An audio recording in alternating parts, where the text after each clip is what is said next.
6 races, another 6 gold medals to be decided on the penultimate day of competition at Zhangjiakou. Great to have you with us for the Paralympic Winter Games of Beijing 2022. It'll be sitting, standing and vision impaired events for both the women and the men, and they'll be racing between 7.5 and 12.5 kilometres. These are what are called the middle distance events.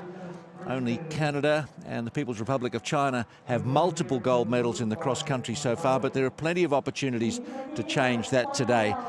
And again, you'd be a brave person to make a call against Canada's Brian McKeever, who'll be up first in that initial event you can see on the screens now, with women's middle distance events in the middle, and then 2 more to round off the day.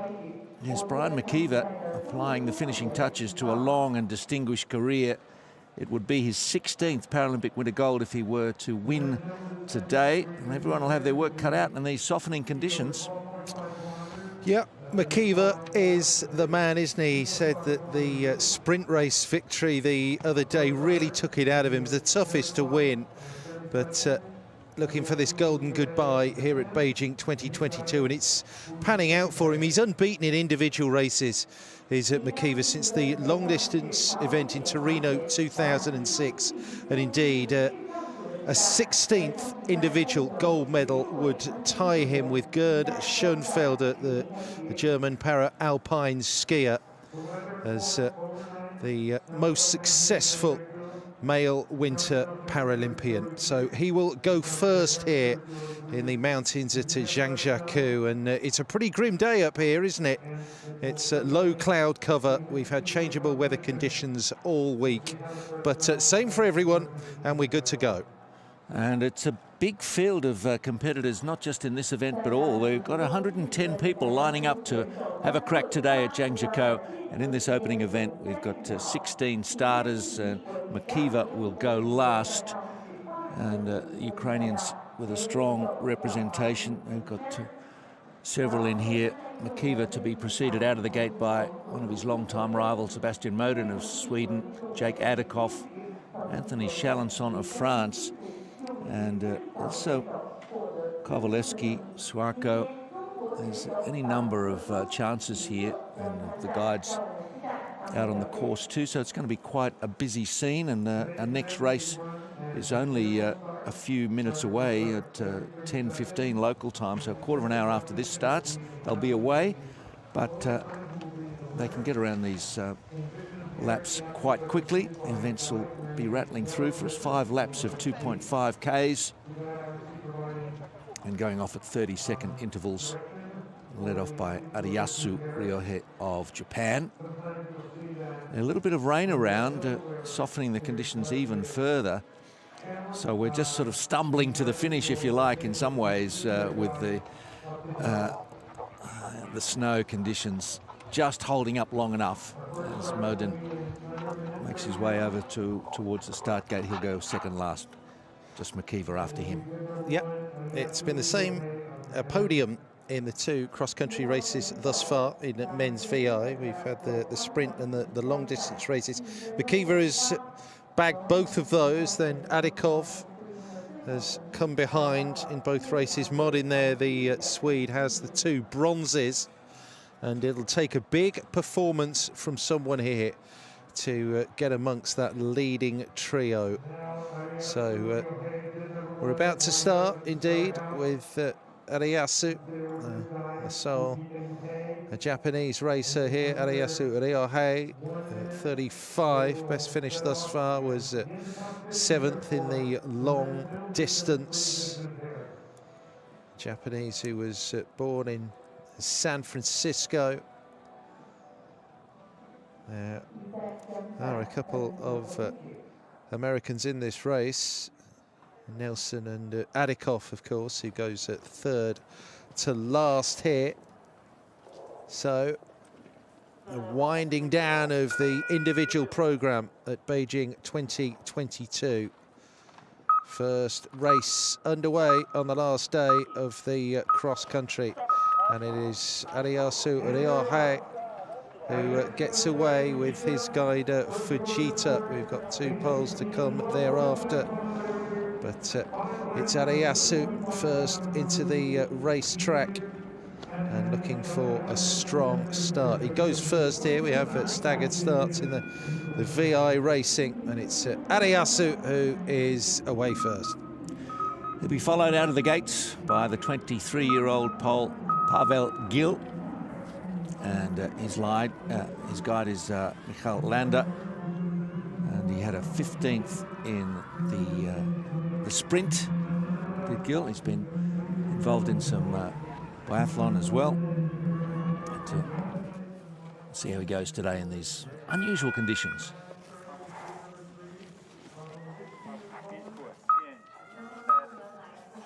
Another pole to go next.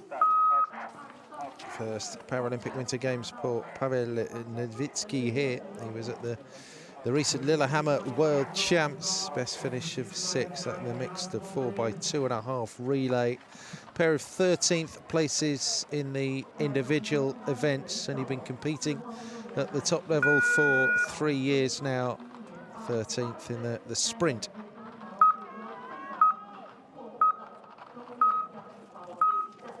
China with a couple in this, and including Deng He-song from Baoding.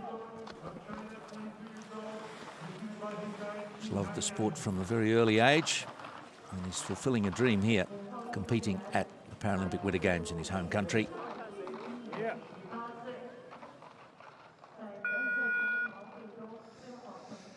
First taste of the Paralympic Winters also for Max Nelson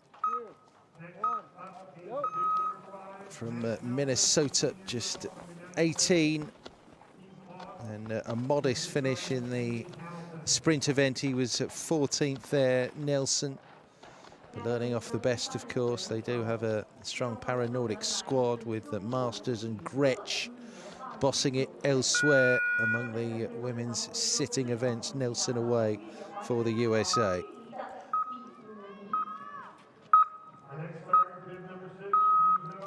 Zhu He of China had a 5th in the long distance classic technique. So you'll notice they're doing the skating or free technique in this particular event.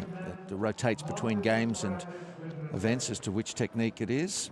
And so this is the slightly quicker version rather than the traditional classic style of the diagonal stride.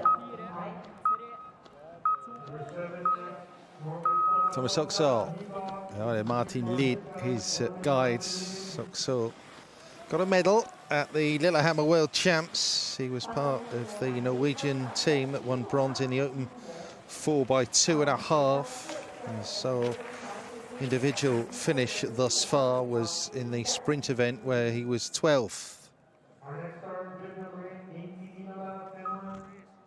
23-year-old Inki Inala from Lakau in Finland. Just missed out on a medal in the long distance event. He was 4th. Go out on the course now and see how they're progressing through the first kilometre. With Ariyasu coming through in around 3:40, and then we can watch as they come through this checkpoint to see how they match up against the first registered time there, Ariyasu.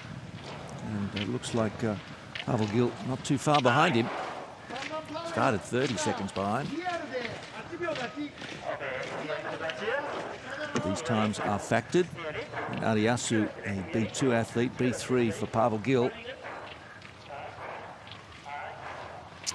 Yeah, just a note about the factored time. Although all these athletes have a general classification, they're all vision impaired within that that umbrella category. There are sort of different levels of impairment individually, and that relates to these racers' factored time. So the clock runs differently for each athlete, making the results for different classes comparable without compromising the impact of different types or severities of impairments on the competition. So Gil wearing bib 2 for Poland. He's challenging Ariyasu at the front of the field as we see the third Ukrainian to set off. We've already had Kazik and Kowalewski into the race, also Gabowski of Poland. It's Dmitry Siarko, who gets away. The 25-year-old has a pair of bronze medals already. They've had a fabulous games in the Nordic sports of Ukraine. So Siarko with his guides, Gonovich. Another way to think of the timing is that the calculated time is the real time multiplied by the athlete's percentage. And so the B3 athletes are 100%, B2 99%, and B1, the fully blind athletes, are 88% of the factored time. Here's Chalençon of France now.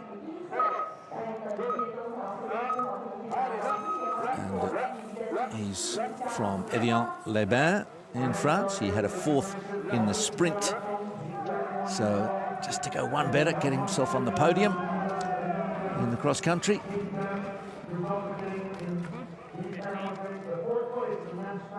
Just 3 to go now. Podium finishes in our earlier cross-country races. Jake Adikov has a pair of silvers here to add to his second places. Silver from Pyeongchang in the middle distance. The 26-year-old lives in Sun Valley, Idaho these days. He's had a terrific games thus far. It's his 3rd Paralympic Winter Games. He was there in Sochi too, and 3 medals at the recent World Champs also. Sebastian Modin. He's only 27, but it feels like he's been around a long time. He did compete in Sochi and Pyeongchang. He's had multiple medals, 3 silvers and 2 bronzes coming in here, and then another 2 bronze medals in Zhangjiakou in the sprint and the long distance. And history being made as we watch it. Makiva with Graham Nishikawa, his guides. There's every suggestion that this will be the great man's last individual race at the Paralympic Winter Games. He's lost only 2 of his 17 individual cross-country finals, going all the way back to Salt Lake City in 2002. 15 gold medals under the belt. Another one would pull him level with the great German para-alpine skier Gerd Schoenfelder. Yeah, change of guide for him today. Graham Nishikawa out front for Makiva. And in 11 is Kovalevsky coming through, just a 1/10 of a second outside his teammate Kazik.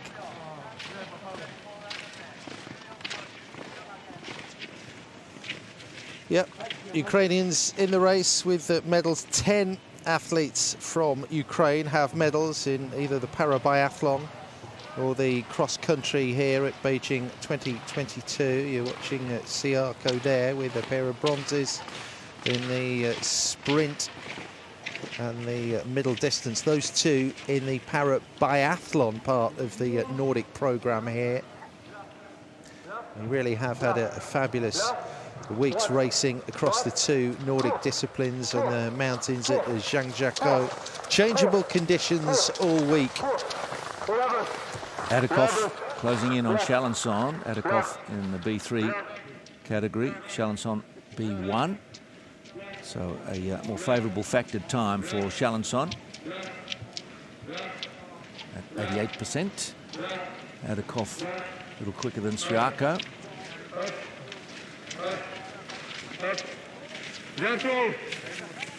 Yeah, 8.5 seconds at present, but wait to see Makiva coming through that checkpoint.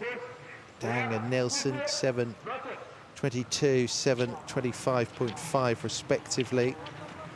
But at present, it's Kazik making good pace, Siarko as well. The 2 Ukrainians. Remember, Kovalevsky also in this race as well. Another medalist from the Ukrainian squad. That's Siarko, though, with 12 on his bib. People's Republic of China and Canada with 4 gold medals apiece in cross-country.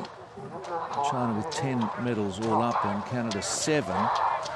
And it's all going to change today. McKeever's going to have a say in it, and also have a look at the women's races where Canada has some strong chances. But McKeever just outside that time of Adikoff, who can fly, particularly in the early stages. McKeever, an expert at timing his races.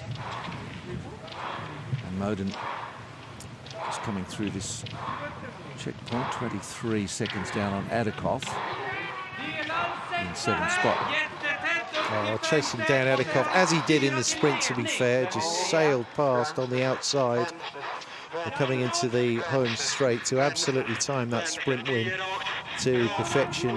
Brian McKeever is so dominant over the two decades of his career in the Paralympic Winter Games. Absolutely brilliant, near perfect race with his guide on that occasion. You mentioned it, a change of guide from that sprint race to Graham Nishikawa here. It was Russell Kennedy guiding him in that sprint race. 15-degree heat as well, so entirely different conditions that day. Anthony Chalençon, the Frenchman, coming through. I think they've done a great job to get the course in as good a condition as it is overnight and early this morning. So just through the first of 12.5 kilometres, the standings there for you. Getting ready for the start of our second race. It's the men's standing middle distance event. Yeah, it's going to be getting pretty busy out there in no time at all, with races being run simultaneously in the two categories. Sam Wood leading Jake Adikoff then, our current race leader for the United States. This in the middle distance race for men in the vision impaired category. We have B1, B2 and B3 athletes here. B3 denoting more sight and or restricted visual field of less than 20 degrees, down to B1, categorized as either completely blind or very low visual acuity. That's why those guides are absolutely essential in VI racing. Adikoff with a couple of silver medals. Takes something extraordinary for him to turn the tables on McKeever, but that's what he's here for. And here's the man he's after. At some time, you know, there has to be a changing of the guard to be able to go out on top, as McKeever is doing. You know, that's another really interesting part to his career, to choose his moment. He feels he's getting a little tired. He wakes up too sore after days and hours of training and competing. It's time to move on, but not before he has one last fling at it here in China. Chalençon then, with Pui, his guide. So Chalençon, 31 years of old. It's been Davier doing it for the French in the Nordic events here. But Chalençon was a gold medalist in Pyeongchang, that in the Open, the 4x2.5, and he's a two-time cross-country world champion as well, also in that event. Accomplished a para biathlete and had a crack at the para-alpine skiing as well, all the way back in Vancouver in 2010. But it's still Jake Adikoff here leading this VI race.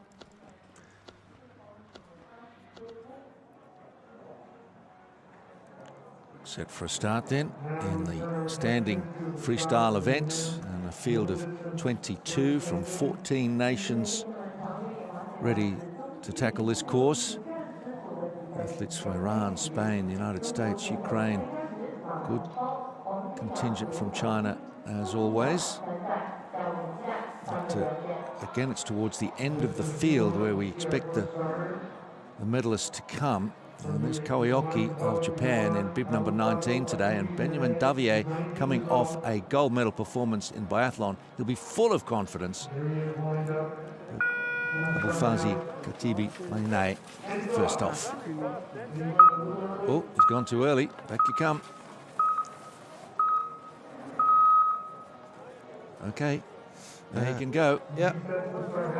Finally out and away the 19-year-old from Iran. Then he finished the 23rd in the sprint race.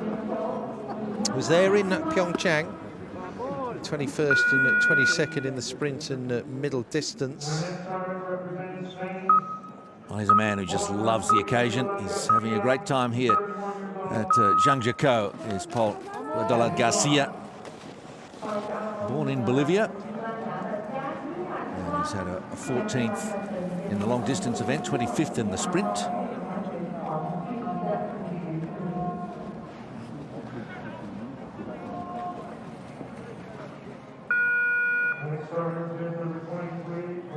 Next to go for Team USA, Drew Shea.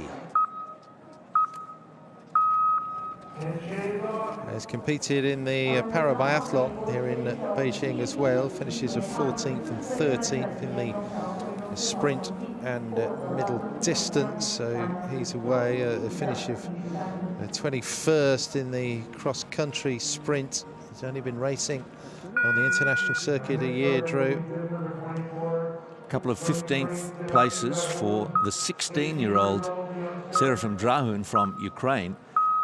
So he's 16, and we've got 52-year-old Alexander Ehler of Germany in the field as well. So there's an indication of the age range in this event. Great to see.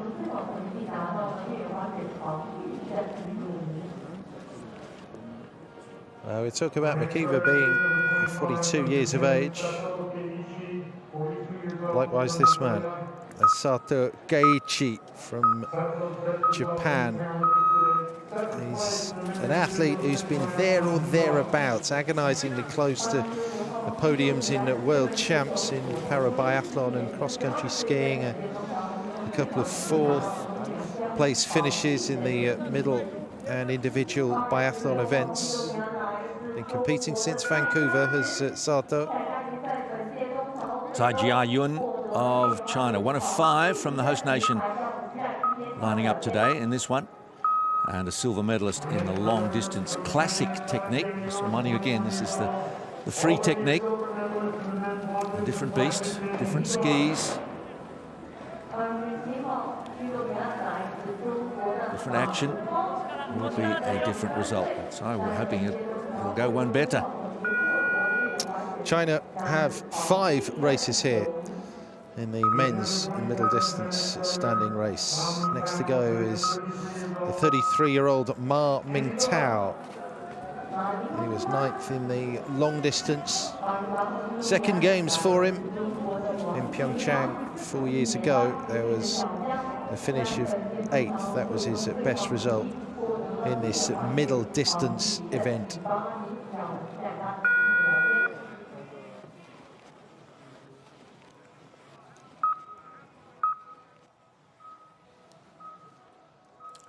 So a look at the standings in the vision impaired race, which was first to start today, and it's still Adakov from Makiva. And, 16 athletes in the first vision impaired race. The women's vision impaired coming along a little bit later.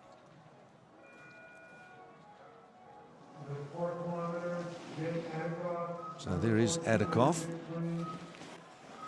I think his race strategy has to be, I'll go out hard and just keep going as hard as I can, and any chance I have of beating McKeever, well, it'll be over to him. If I just give it absolutely everything, leave nothing out on the course, likes to go out hard, and we'll just see where the cards fall.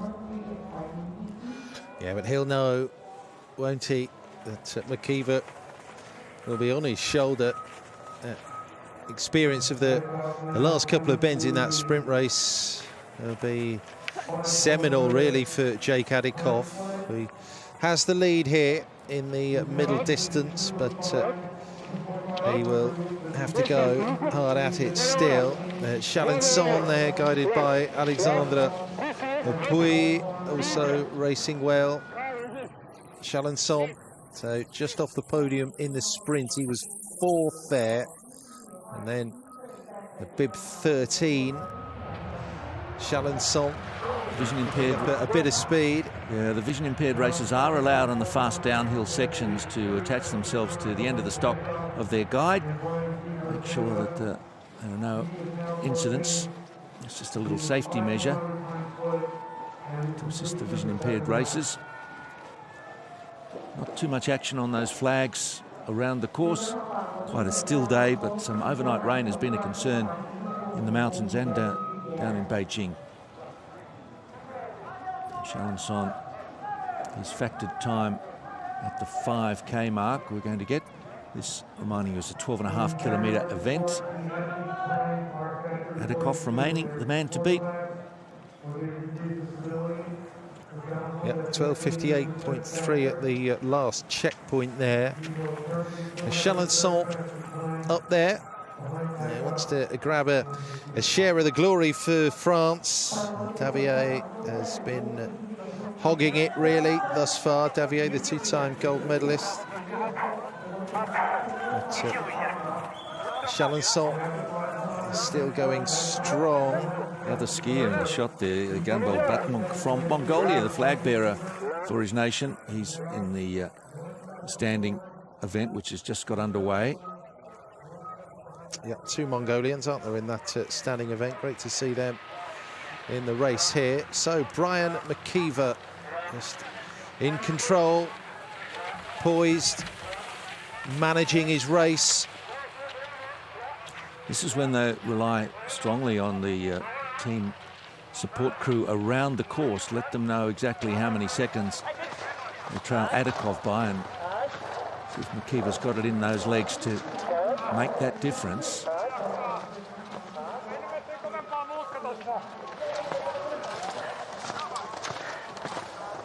Adakov doing a great job so far, asking the questions.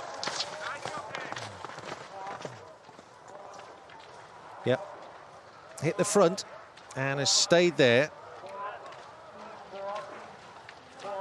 There's Iwamoto in the standing category, going through, negotiating his way through the traffic of the vision impaired field. 30 there, Christian Tonanelli of Italy. Liu Xiaobin of China coming through. And here's McKeever. Well, there he was. Had him for a moment.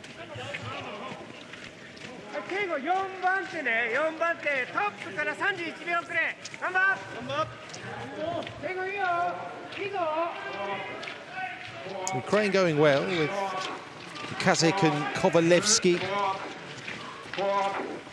There is big talk that Ukraine would boss the medals table here at Beijing 2022. We know that they have terrific pedigree in the Nordic events.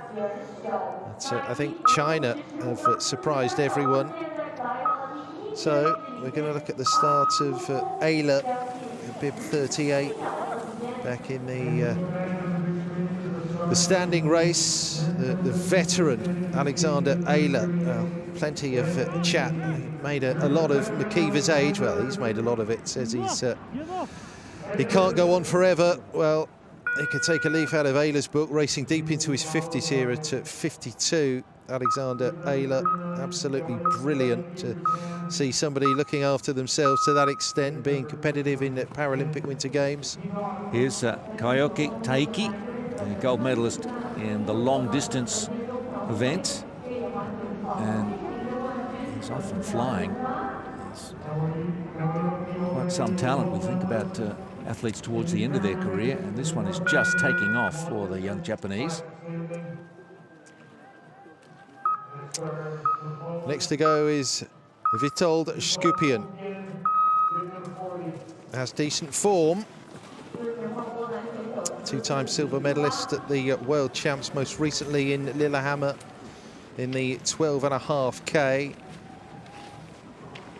Off the podium thus far in Paralympic Winter Games, 5th in the long distance. Mark Arendts of Canada, another one from the Maple Leaf Nation that might medal today. He's got the full set with a combination of biathlon, gold, silver and bronze. We'll see how he goes in this cross country. Gold in the middle distance event in the biathlon.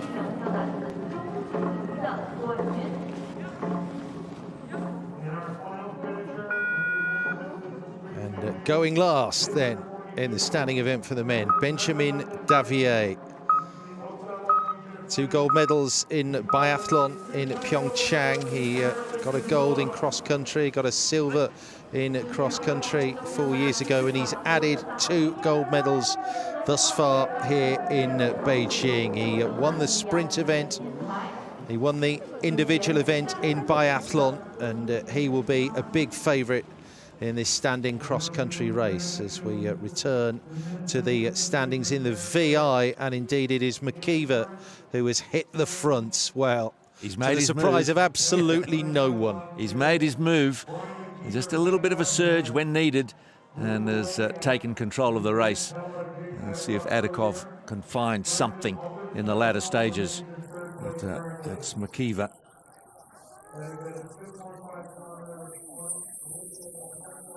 Here he comes, this very fast section out of the hills down in towards the home straight. And McKeever.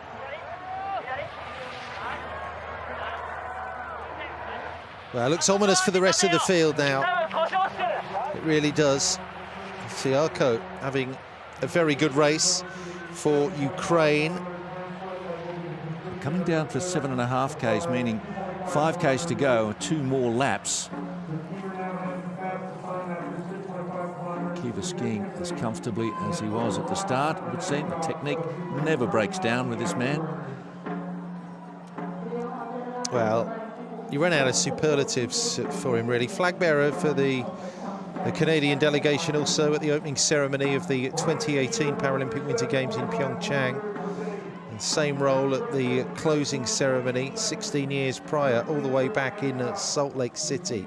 Has the longevity and that legendary status as well, chasing history, and it seems that he will make it too. Surely only a racing incident can deny Brian McKeever here. That's a well-told story. He was knocking on the door of Canadian Olympic selection. So good were his times, and that was around the Vancouver Olympics and Paralympics.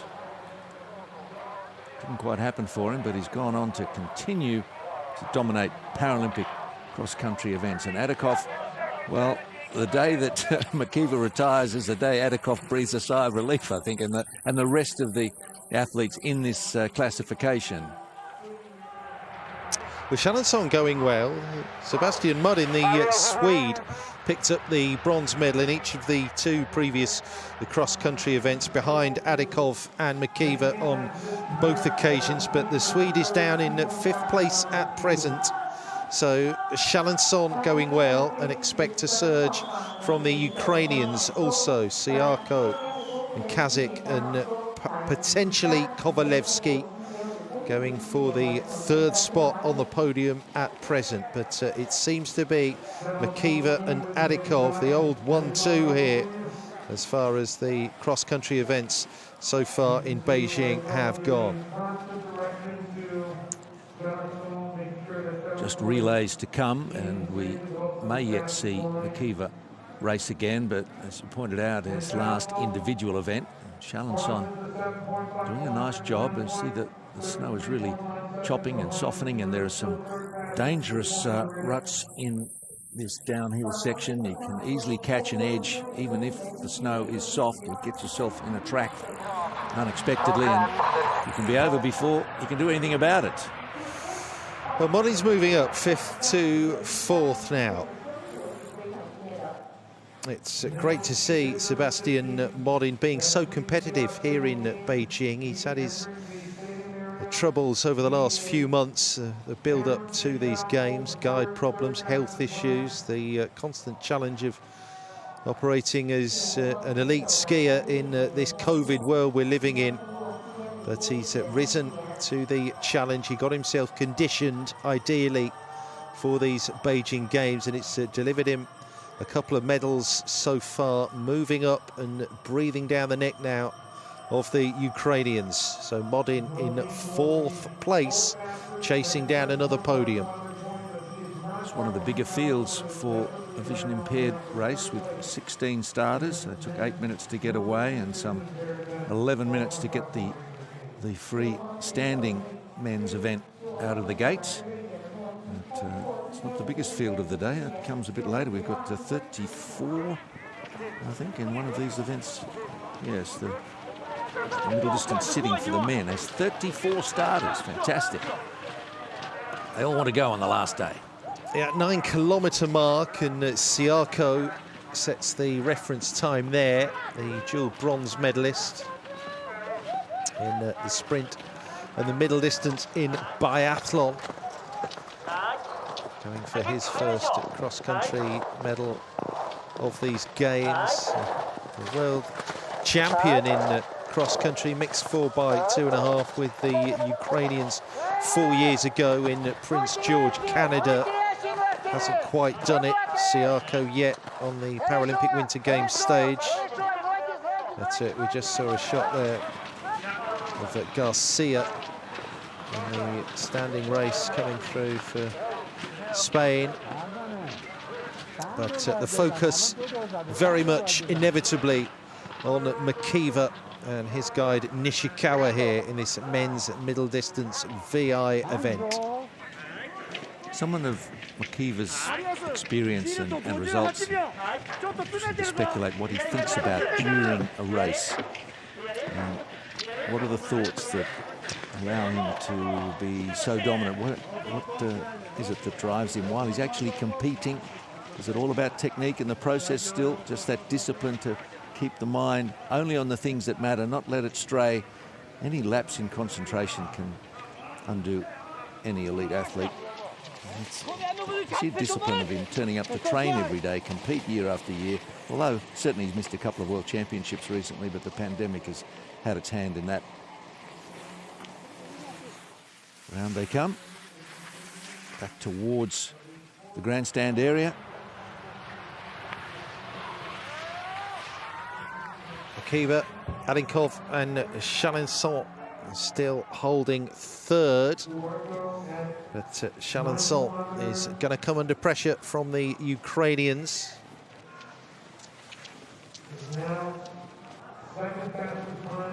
Namely Siako there in bib number 12. 7 is Oksol, the Norwegian. His skate skis a little different to the classic skis. They just have the one glide zone from tip to tail, and generally shorter than the classic skis as well, but the poles are a bit longer. So the stocks will come up to the athlete's eyes or ears, but for the classic technique, the stocks more shoulder height. And there are differences in bindings as well. So those athletes competing in different styles need different skis and boots for that matter.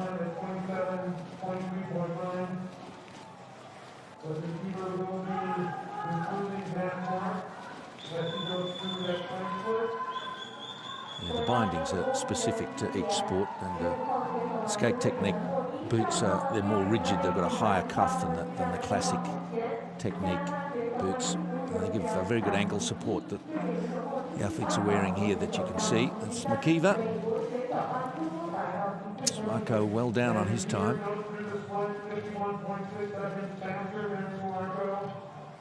Yeah, we'll see what Adikov is at the next checkpoint there. Adikov in bib 14, but nothing to suggest that Makiva will not secure the Paralympic Winter Games history here. And Nishikawa, naturally, the guide doing his bit. The guides get medals as well, and so they should. Modin. The quicker of these skiers on the vision impaired category. It's, or in standing for that matter, you've got to really find a world-class skier to go with you. In McKeever's case, you know, who can keep up with him? There's not many who can. Monin has managed this well. Down in 5th place at the 2.5 mark. He slowly cut his way through the field up to a provisional 2nd at present. And just a brief glimpse there of the standing athletes also out on the racetrack. There was Jia Yun of China was really racing up that climb. He's a good chance for China to medal again. China with the 4 cross-country medals to this point. Canada 4. Likely to get another through McKeever, and maybe China get another 2 in the standing. The good contenders from Europe and Canada and Japan. Kawioki, Arends and Davier. Here's Skupian coming through for Poland. Wang.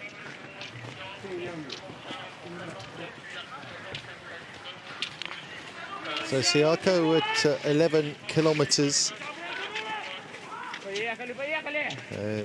Gets the provisional lead, but of course that all changes when McKeever comes through that checkpoint.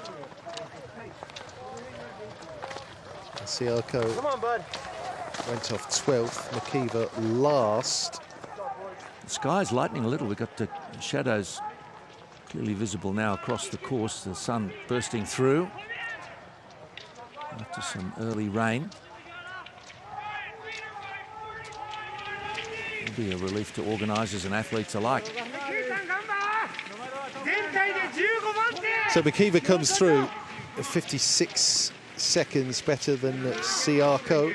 That's the scores on the doors at the moment. That's the lead enjoyed by Brian McKeever as he chases down this 16th Paralympic Winter Games gold medal. It's another sweep on the cards, isn't it? Vancouver, Sochi, Pyeongchang, and here in Beijing, another win would mean he's won each of the 3 distance events at the last 4 Paralympic Winter Games. You run out, really, of the superlatives for Brian McKeever. Adakov looks like he's just suffering a little and fatiguing in the back end of this race. McKeever with only perhaps about 1,200 metres to go. Just looking at Moden's time through 10 Ks. 41 seconds down, the equivalent moment for McKeever.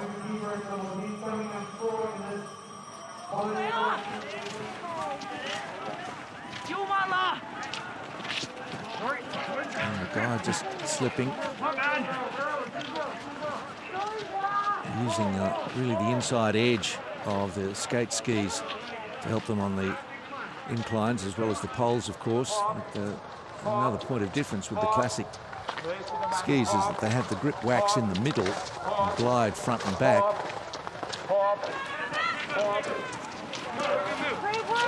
The skis more rigid.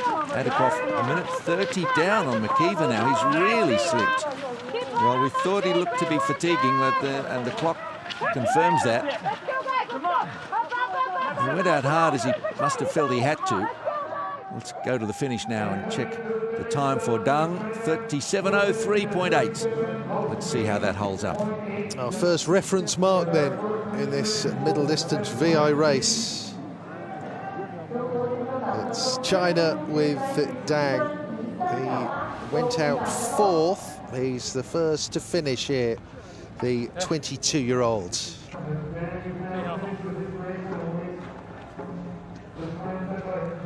This guy, Ching Haiyang, proud of the effort, clearly.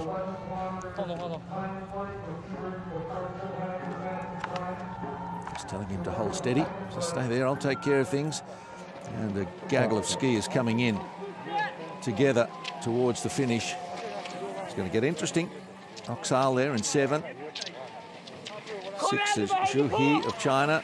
And then 11 there was Kovalevsky. But here's McKeever. sweeping past them. Potranco into top spot, 34.08. He carves a few minutes off the time of Dung.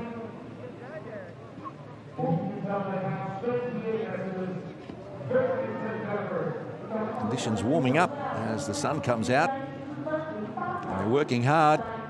And McKeever getting the job done. Coming down towards the finish, just getting himself some clear ground to go across. And just confirming his greatness, really. McKeever should come down in a time that won't be beaten. We'll see. But McKeever is there now in 33.06.6, a minute quicker than Siako. Will it be enough? Well, I think we know the answer.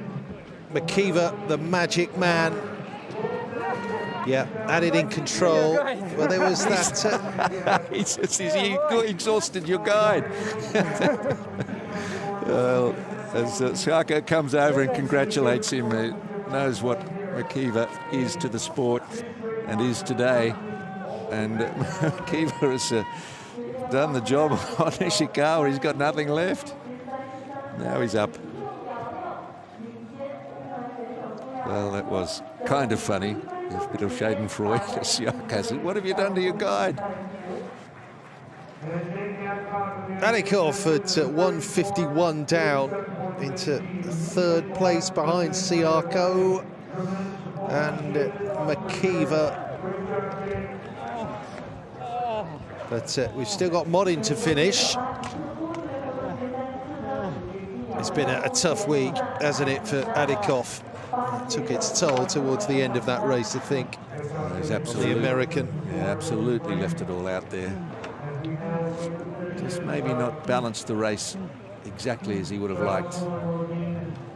Saw a strategy where the only chance he had to beat McKeever was to go hard early and hope that he could hold on. But at this altitude, as we've mentioned many times, another testing factor, Zhangjiakou, 1,500 metres and higher.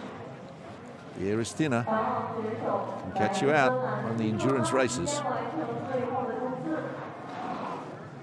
So this is the finish of Inala, the Finn, well outside.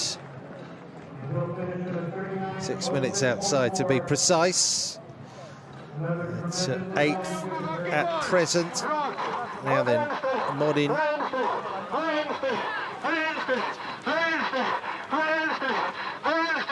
So 49.1 outside McKeever's time. If he can maintain that, it's looking like a silver, and Adikov gets pushed off the podium, but nothing to threaten McKeever. Kazakh at 34.27, so, well, he takes provisional third, but for how long? Yeah, Gabowski comes in. Just pushed Adikov off the dais. And Siako may well hold for the bronze now, as we wait for Modin to finish. But, well, never in doubt. McKeever has done it again. Every last bit of energy, every last drop of sweat for Sebastian Modin. Bronze in the sprint, bronze in the long distance. He's had all the problems coming into these games. That's it. Guide got ill. Robin Brinterson, so Emil Johnson Haag took over, and Modin and Haag have formed quite the partnership, really, when it came down to it here in Beijing. So just wearing that little loudspeaker on the belt. Here's the guide, Johnson Haag. 88% factored time, Modin. That's why he's still in contention here for a minor medal. Canada, Ukraine at present. Chalençon. He moves into third place. Oh, yes. He wanted to embrace Chalençon, did the guide. It's caused the collision in the end. Alexander Pouillet, I think he's delighted with the race they've put together. But at 33.40, well, this is going to be close. The Moden can get there. It really is. He's got to beat 34.08 to get into second place as Ariyasu finishes up ahead. He was first to leave. He's almost 12 minutes down, but Modin is going to come in second place, 52 seconds down on McKeever. So there's an upgrade from that pair of bronzes. A brilliant ski there for Sebastian Modin and Emil Jonsson-Haag. Jonsson-Haag has just had a look at the big screen and passed on the news to his man. Releases the skis. There's McKeever. He's not going to be shifted from the top. 33.06.6 and Nishikawa. 7 seconds back. McKeever has done it. 16th Paralympic Winter Games individual gold medal. That is absolutely sensational.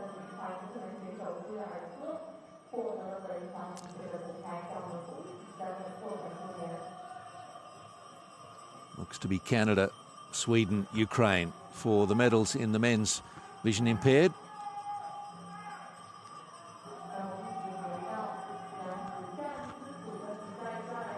So he ties the mark of Gerd Schoenfelder with gold medal number 16. Imperious throughout the week of racing here in Beijing.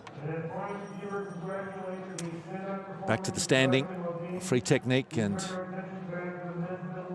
there's the Wang, Tsai and Liu. At 6.5 Ks. This is a 12.5 kilometre race as well.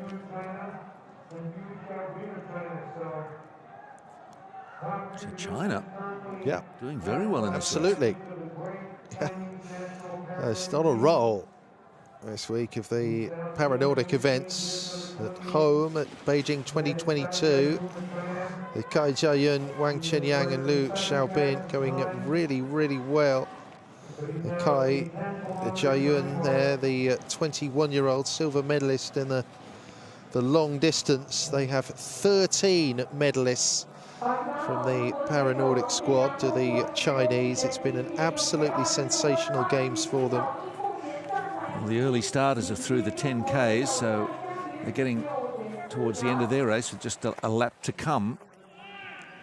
And here's Tsai, who was 6th out of the gate.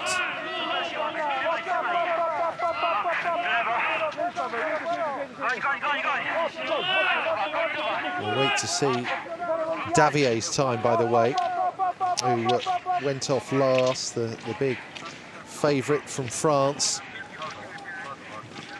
So he's still hovering. Second place at the 7.5K mark. As Davier feels he's skiing free as a bird now. He's after that victory in the biathlon that was so comfortable for him. He had a rough start, as you mentioned, to the games, and then things have picked up remarkably. It's the new Benjamin, he says. Whether he's good enough to catch the Chinese contingent today, we'll know shortly. That's a very strong effort from Tsai, Wang and Liu Xiaobin. And this is Liu. It's amazing how much the conditions have changed in the last half an hour. Back to spring skiing. Sun's out.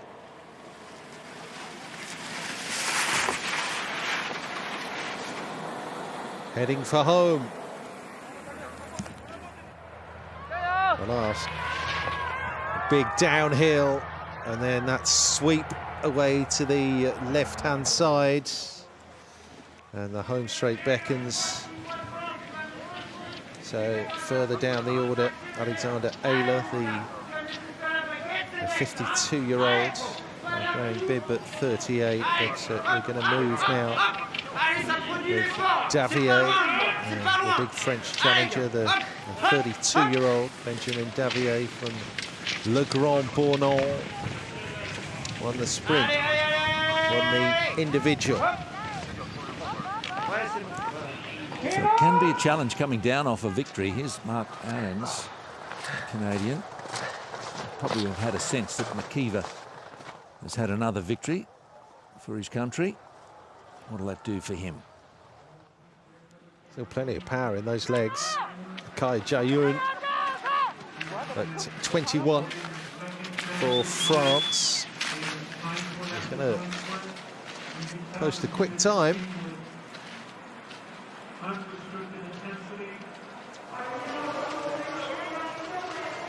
A 19:40.9 at the 7.5k mark. He seems to have the stamina and the endurance here. Racing all alone, Kai Jae-yoon. Well, he's on his last lap and still plenty to give, it seems. Wang Chenyang coming up in second place at present. Well, through that checkpoint provisional first, but that's going to change.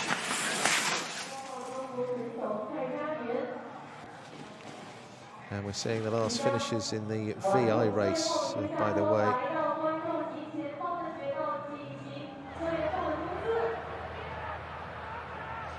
Zariasu and Nowitzki, but this is the standing. Kai Jae-yoon coming down to the finish, and here's going to be a time that's going to take some beating, it would seem, the way this race has unfolded.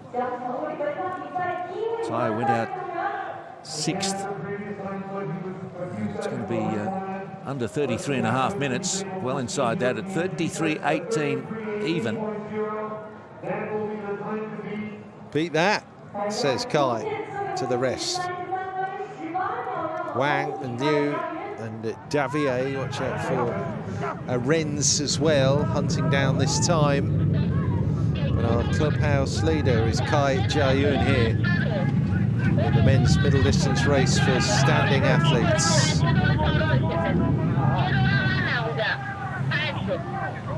One, Chen Yang went out a couple after size, putting together another good race. Kawayoki, not quite so good today. He's the winner of the long distance event. Perhaps this one just not long enough for him.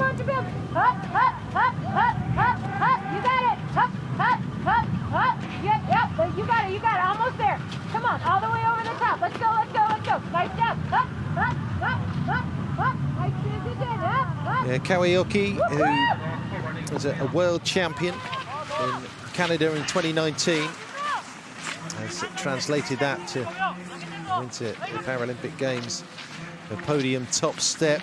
It's a brilliant win, by the way, in that a long distance event. So Wang at 9 kilometres.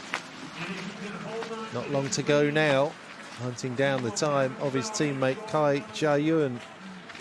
Wang just occasionally gives the impression he's struggling to lift the front of those skis and make a proper stride, but he's managing now along the flat. Not far to go. Off to his left is the finish. And there's a nice downhill section to greet him soon. Can he eclipse Kai Jae-yoon's time?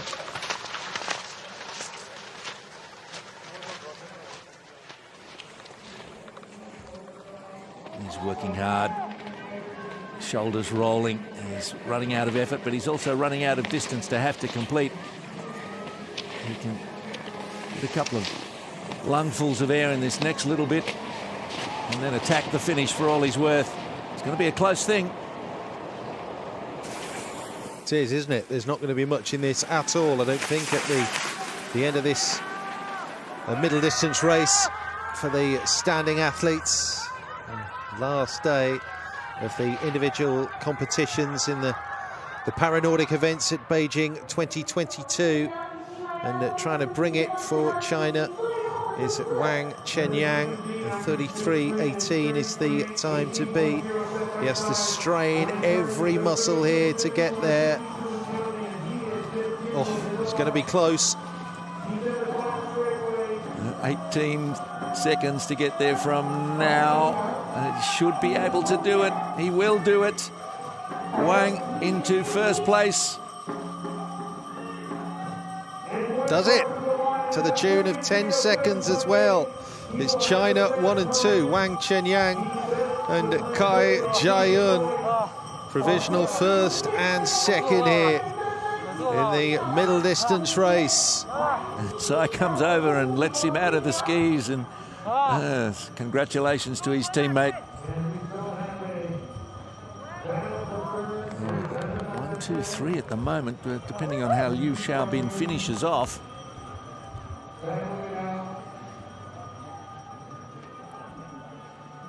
So Drew Shea for the USA. If he finishes strongly, he might make 20th here. Drew Shea. 21 and 24, that's Manai, the Iranian. And behind him, Serafim Draun. Faded a bit. A couple of young men right there, 19 and 16.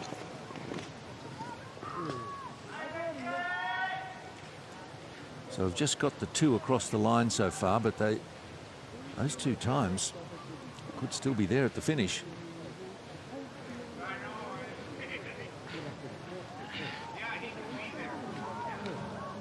It's kind of puzzling that they went out so early in the field, considering the seedings, but some of the Chinese form is a bit unknown coming into the games, and that may be behind it. Davier. 33.07, a little bit out of reach, I think, but it's going to be between he and Liu for that last spot on the podium. Gerlitz, the Kazakhstani, running in 5th place at present. Davier 7.9 seconds away. So the gold medal is out of reach, I think, for Benjamin Davier. He's getting the LA message, though. Go, go, go. He's 8 seconds down through that checkpoint. And if he receives that message, he'll, loud and clear, then he'll be giving it all he's got. Let's see if he can add another gold. There's Tonanelli. All down on the leading times. He'll be one keen to hang on for the next games. Milana Cortina. Yeah, it's been a great effort again from Alexander Ayler there. A Kazakhstani-born, naturalised German in his second Paralympic Winter Games, and on the podium as well in Pyeongchang in the mixed 4x2.5 with the Germans. And talking about Brian McKeever earlier at 42, potentially his last games. Well, Ayler, decade older, is still going strong. That's not a good spot to fall to the line, just past the finish.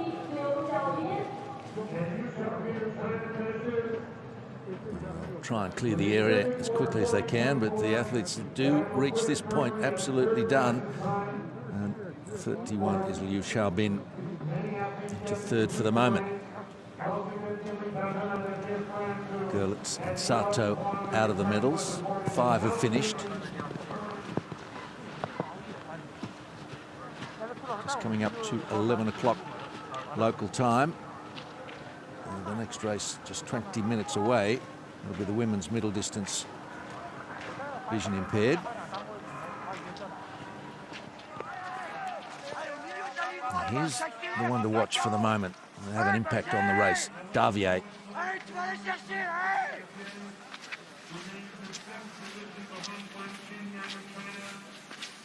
Well, a 3rd at 8.5, 3rd at 10k, 26. 35.8. He's got that time of 33.07.8 to aim at. Just has to get past a little bit of traffic up ahead. The Iranian Davier now digging in.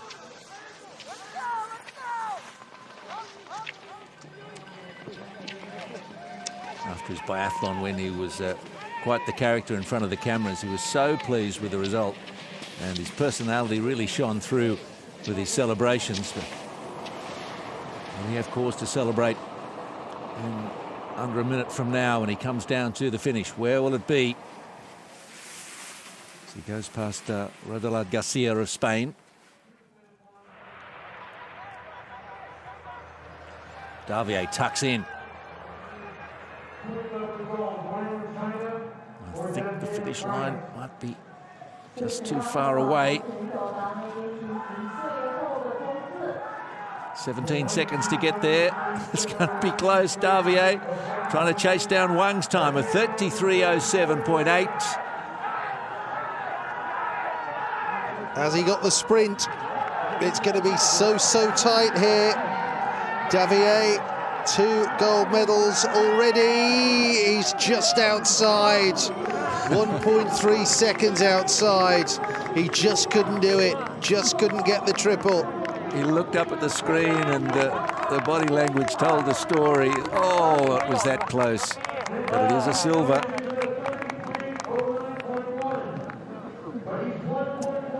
And it prevents a Chinese sweep of the medals. Davier has got in amongst Wang and Kai, but it's the man wearing bib at 28, Wang Chenyang, who is going to be a 14th individual medalist for China in the Para-Nordic events here at Beijing 2022. They're contributing to their extraordinary games. Masai Zhao again coming over to help Davier, and you know, all credit to that thought and that action and respect between the competitors. Good to see.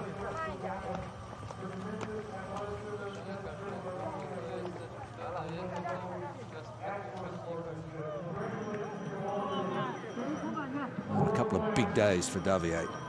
Gold and a silver.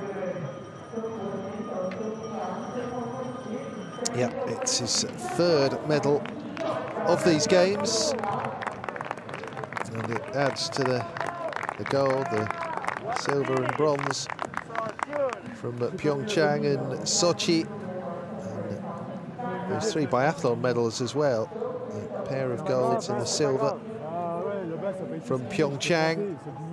Oh, just run out of road, Davier. Écoute, t'as fini hyper fort, hein, t'étais encore à 8 secondes. Ouais, dans les vitres, t'étais à 7. Écoute, là, t'as vraiment fini. Hein. Just strange feeling for him, I suppose. Coming off that high of an easy victory, and then oh so close for a second. Just 24 hours later. Arendt's top 10 for the Canadian. His true strength lies in biathlon, to be fair.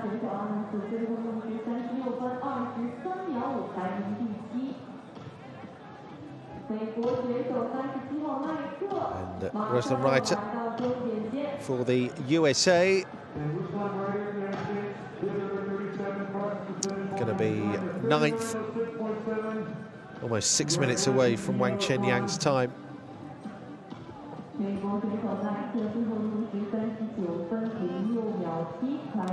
Still got half a dozen out there to come in, including Iwamoto Keigo of Japan.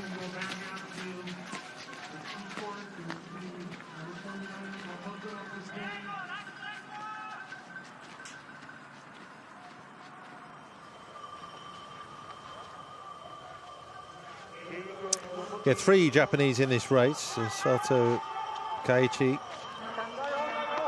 currently in 10th spot.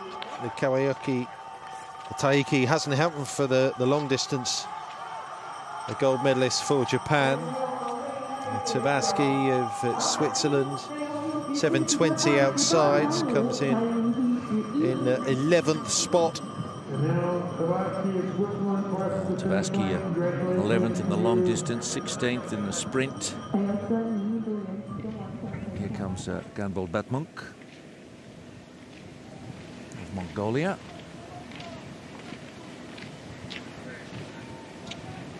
Yep, going to be the second finisher from Mongolia, Dastur Signid. That's come home in 41.01. So he's in 12th place at present. Third Paralympic Winter Games for Batmunk. He's been a flag bearer at all of them. And then Kawayoki here.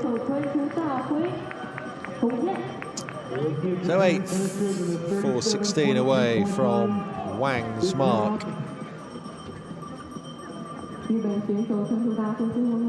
Must have a little more energy than some other finishers, but just not his day today. Kawayoki, gold medalist nonetheless at these games. As Ma comes in from China.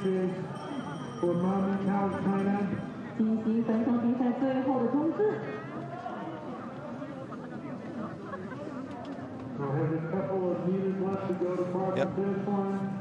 Ma Mingtao here, 9th in the long distance, further down the order in the middle.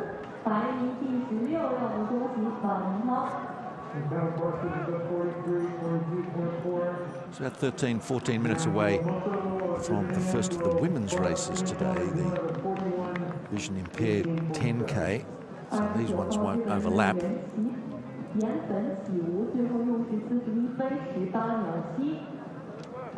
Iwamoto slots into 14th place, a 41.18, and 3 more yet to finish. Skupian, Garcia, and the Batmunk. 44.47 is the bottom mark at the moment. Minai, provisional 19th. Paul Garcia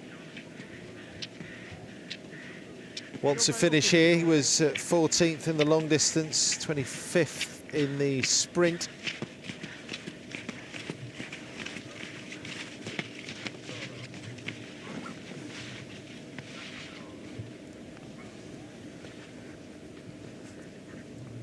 So the dominance on the medal table continues for Canada and China.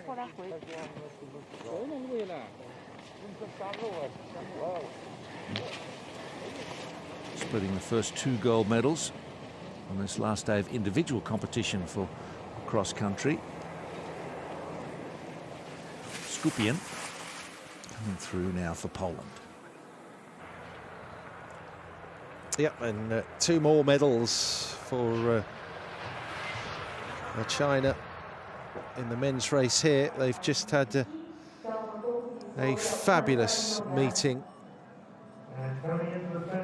in Beijing over this past week or so. Lifts them to 12 cross-country medals, 12 para-biathlon medals as well. So across the board, and 14 different medalists have produced that precious medal.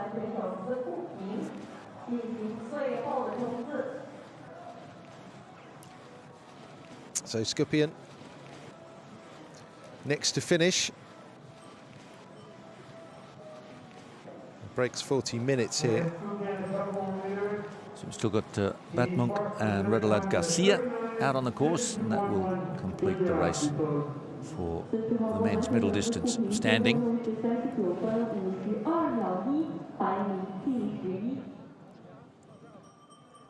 So it was Makiva in the vision impaired race, as expected, from Sebastian Moden of Sweden and Dmitry Suako of Ukraine. Good race, good field, and eventually good conditions.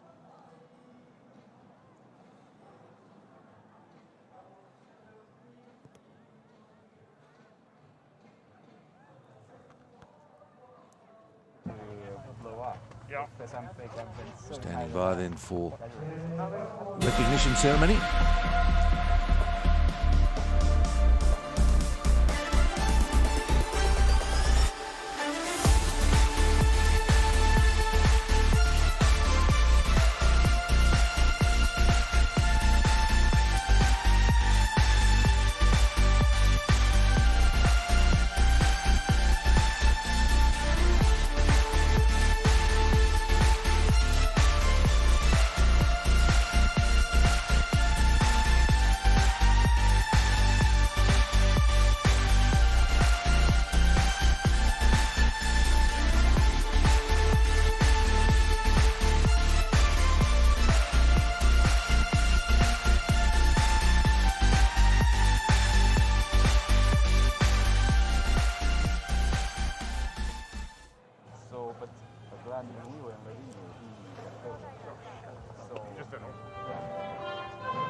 was like, says you. It's not going to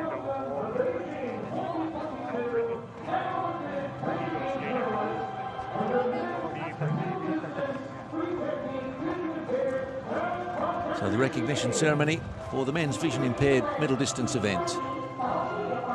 Yet another gold medal. That makes it number 16 Paralympic winter goal for Brian McKeever, Sebastian Moden of Sweden, and Dmitry Swako of Ukraine.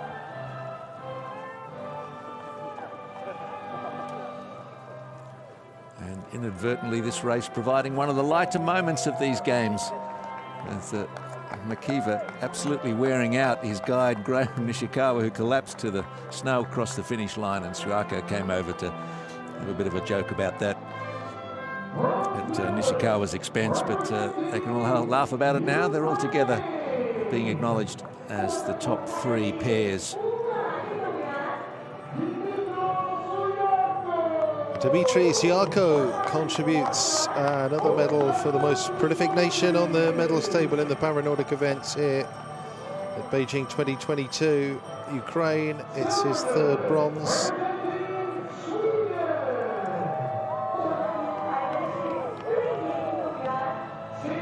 It's another example of Moden timing his race very well. He didn't look in contention through the first half, but powered home. Get a great result, second behind McKeever.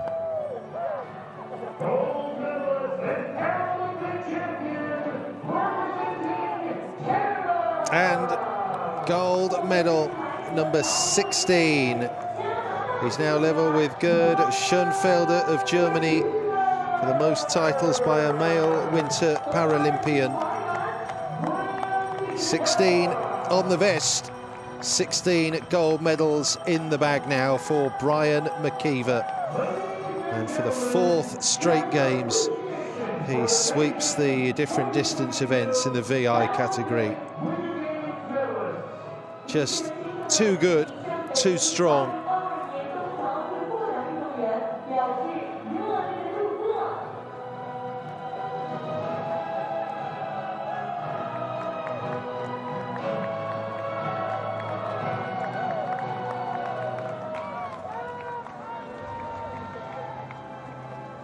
Well, not quite all done and dusted in terms of racing here for these athletes. We have the relays to come on the last day of the Nordic competition in the Zhangjiakou Mountains. Well, Shui Ron Ron, the Paralympic Winter Games mascot, presented to our medal winners. Medals themselves will come later. At age 42, said it's likely to be his last games. There is that little caveat for those with a competitive spirit, though. Will he be tempted again in 4 years' time? Confirmation then of the medalists in the middle distance standing event amongst the men. Another 2 medals for China. Absolutely brilliant, with Wang and Kai, and Davier with a silver for France.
We are going to have the recognition ceremony for the men's middle distance free technique standing. China and France to have our attention. Wang and Tsai, first and third. Benjamin Davier of France taking second place. Pushed out of top spot, 1.4 seconds by Wang.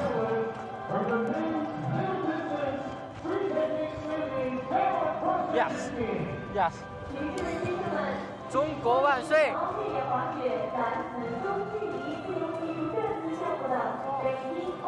Javier giving the impression of a man who may have just missed an opportunity, but that's being a little bit harsh on himself, and all respect must go to Wang Chenyang.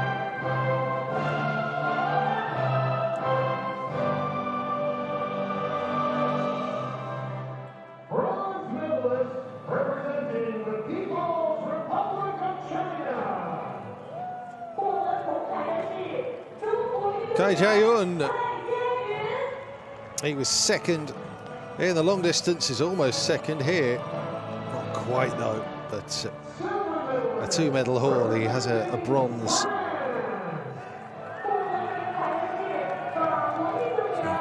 Davier, gold medals in the sprint, in the cross country, and the individual biathlon.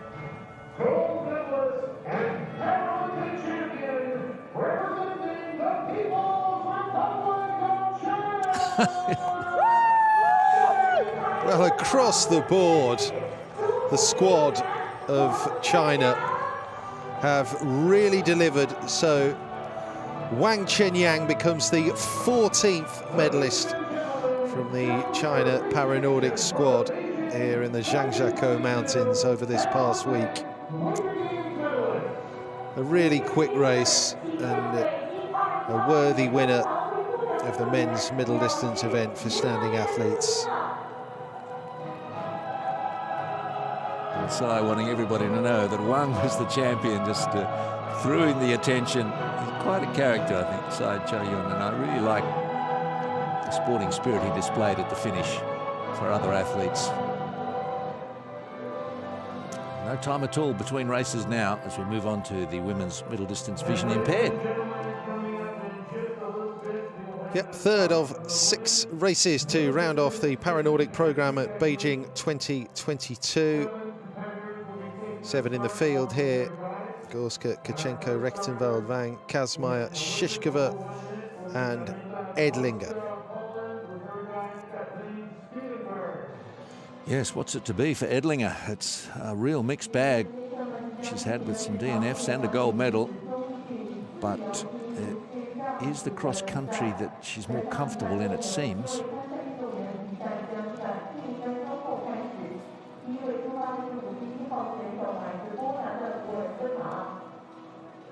Yeah, we know the Germans have been strong. It's Kazmaier in the field here today. No Walter. Rechtenwald also goes for Germany. And what can Poland do? It'll be Aneta Gorska who goes first off, the 21-year-old. Wearing bib 51. With her guide Catherine Sperenberg.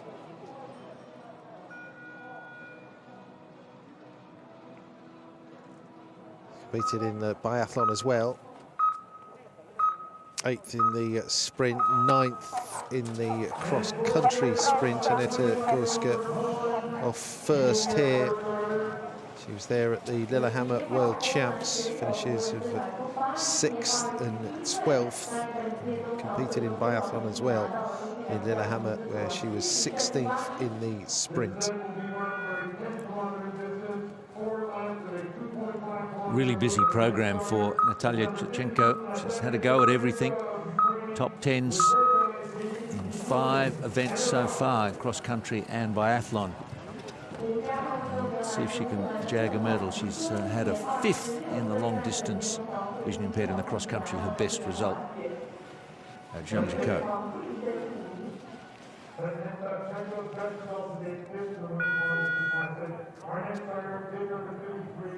Well, then Kazmaier and Leonie Walter have been grabbing all the headlines for Germany. Johanna Rechtenwald goes here, the 20-year-old. 4 finishes so far and just off the podium in 2 biathlon events, the middle distance and the individual, a pair of 4th place finishes. Lives in Freiburg these days at the Paralympic and Olympic training facility. For Wang Yue, so far, a 4th and a 6th in the long distance and the sprint, but did have a bronze medal finish in the middle distance biathlon. So he's had a taste of the podium.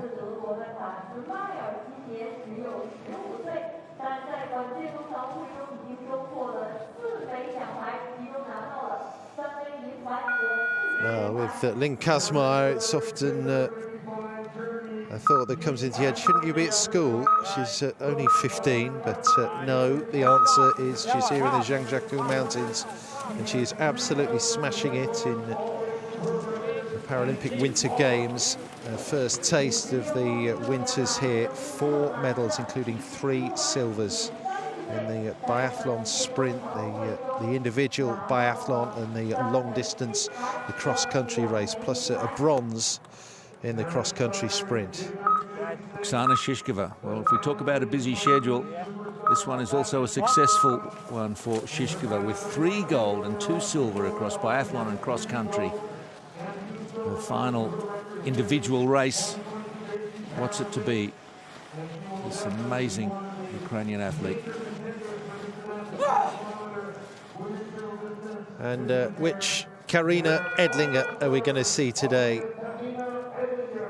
Brilliant in the cross-country sprint, where she won gold, but set that against the 3 DNFs.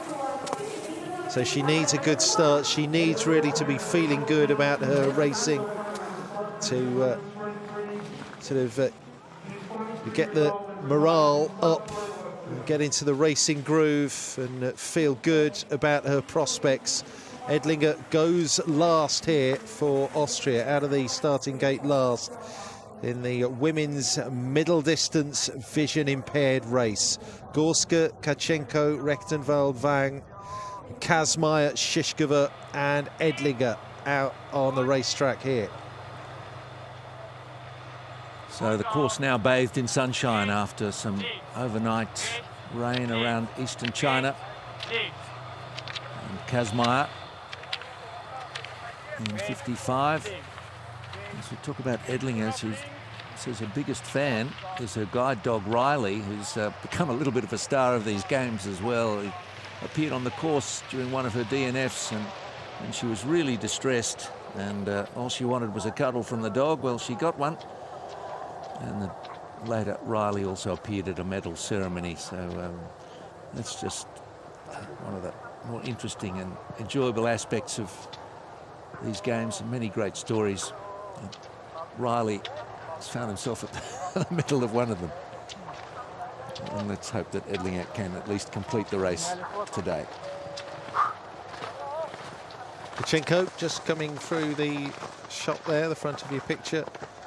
51 is Gorska. It's just a 21. Aneta Gorska wants a decent finish here, guided by Catherine Spierenberg. And then it's Kachenko. Well, Ukraine with 10 athletes who have won medals here in either the para-biathlon or the cross-country in Zhangjiakou this past week.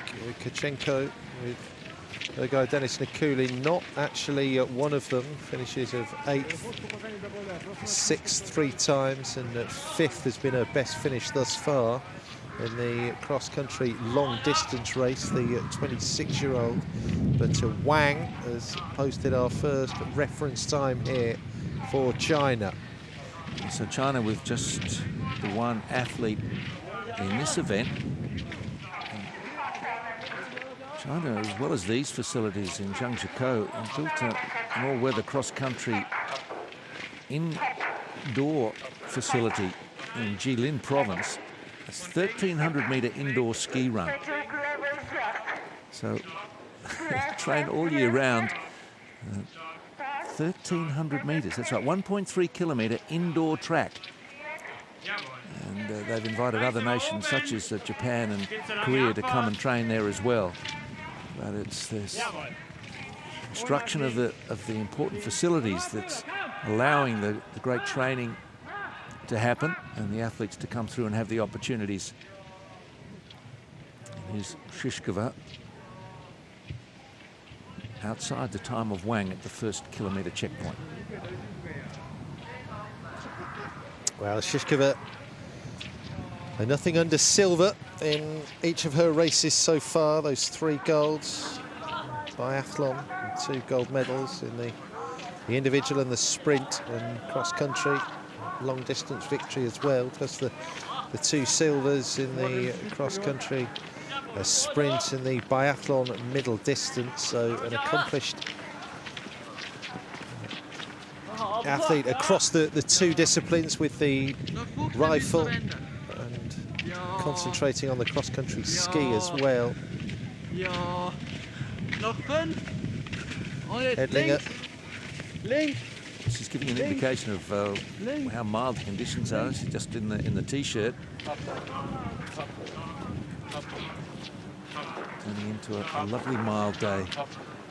Yeah, extraordinary changing conditions actually, because at the start of racing, just under an hour and a half ago, there was a thick cloud cover in the mountain here, and it was looking pretty drab, all told, but absolutely the sun has broken through, and it is a really pleasant morning here, just coming up to 11:30 local time in Zhangjiakou at the National Biathlon Centre here, some 188 kilometres northwest of Beijing. It's been a wonderfully welcoming host venue for the Nordic events at both the Winter Games recently and here at the Paralympic Winter Games.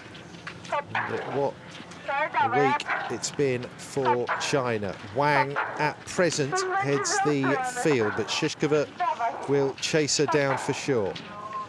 Yes, the temperature's bumped itself all the way up to 5 degrees. So that is pretty comfortable for Edlinger to be just sporting the t-shirt. And I'm not quite sure if all that tape on the forearms is decoration or genuinely needed kinesi tape that often assists the muscle recovery and flexibility.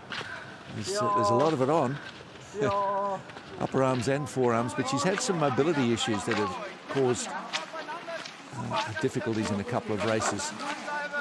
And the medical staff have had quite a job getting her to the start line. She's just sitting a couple of seconds behind Wang at the moment, though, is Edlinger. Gorska at the tail of the field. And this is a 10K race for the women's middle distance.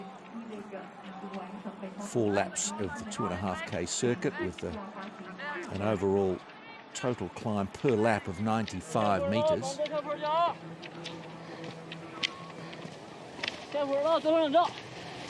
Wang Yue leads the field, the bronze medalist in the biathlon middle distance race, the 22-year-old. Shishkova coming through. Guide Andrei Marchenko.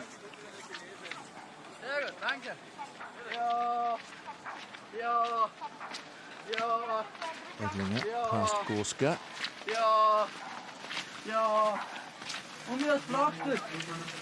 Started about 3 minutes in advance of her. So Shishkova, you can see disappearing in the distance there, was 30 seconds ahead of Edlinger at the start. As we continue to race with Wang.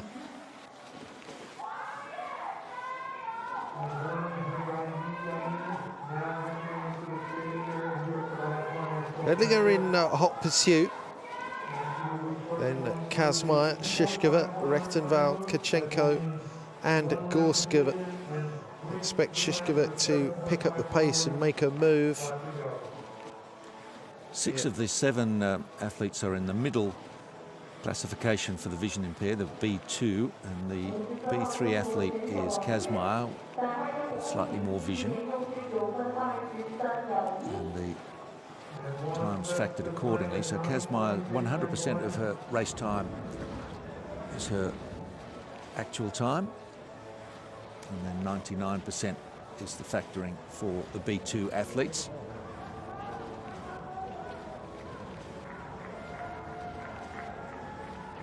All coming along in a very orderly fashion.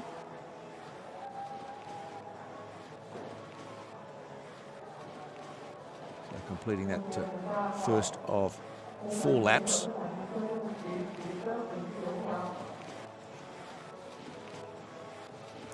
.52 in pursuit is Potranco. Then Kazmaier just in behind, 53. That's Rechtenwald at the back. Close communication absolutely necessary between our racers and their guides. Just a couple of minutes away from the start of the women's middle distance free technique standing race. There'll be 16 in this one. And they're warming up behind the start gate. They'll be creating a bit more traffic out on the course shortly.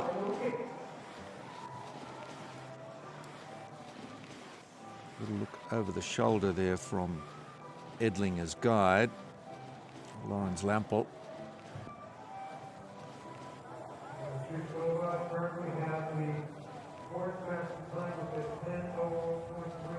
And she's 6 seconds down on Wang through that 2.5K checkpoint. It's not much. How's she feeling? Yeah, so field of 7 in this race, but expect the racetrack to get more congested when we see the start of the next race inside the next 2 minutes. The first racer scheduled to set off, that will be Grace Miller of the United States in the women's standing race. So things will get a little bit more congested, a little bit busier as the women in the VI race just attempt to get the racing line and position themselves for a push to challenge Wang, who continues to be our race leader up at the head of the field. Indeed, to the start line then for the beginning of the standing race for women. So as mentioned, a field of 16. There are 5 from Ukraine, 3 from Canada, 2 Japan, 3 from the USA, and this time just the 1 from China. Vilda Nilsson going at the tail of the field after Lyushenko of Ukraine and Brittany Hudak of Canada. Some good contenders there.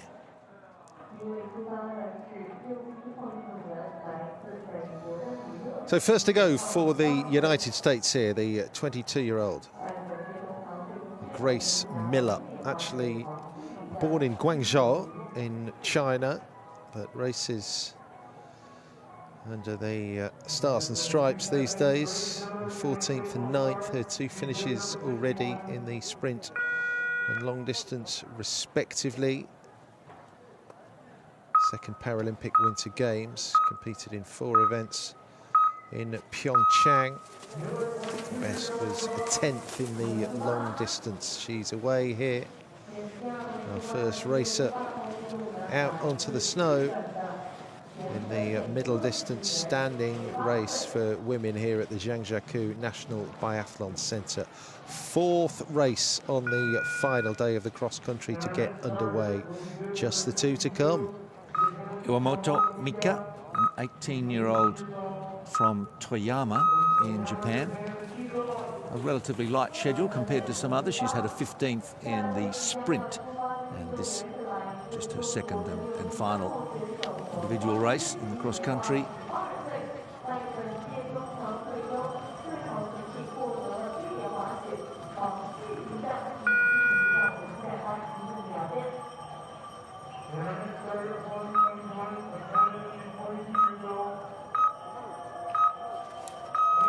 There's one Chinese in this race, and it's Hang Buangjian. 11th and 7th in the sprint and long distance thus far.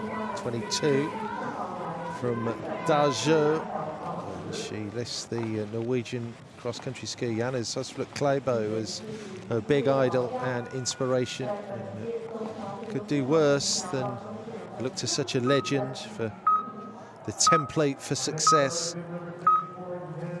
And here is Dekajima Momoko, the 47-year-old from Shibata in Japan, who's attended Paralympic Winter Games going back as far as Turin. And was there in Vancouver, Sochi and Pyeongchang. And hasn't quite managed a medal, but maybe something special in her today.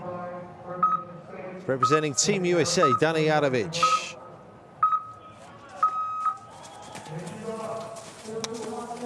Competed at the Lillehammer World Championships, just off the podium in the mixed 4x2.5 for the US. 4th there. And, competes in para biathlon as well. 13th, 8th and 11th. Her 3 finishes so far here in Beijing. Rina Bui has mainly been concentrating on biathlon events and has had one outstanding result in the middle distance. She claimed the gold, was 4th in the individual and 6th in the sprint. And having a crack at the cross country today, the 26-year-old.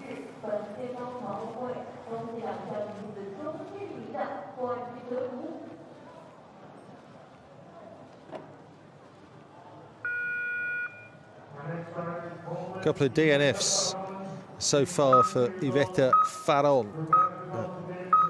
Happened in the biathlon, 2 biathlon events, the middle distance and the individual. In the sprint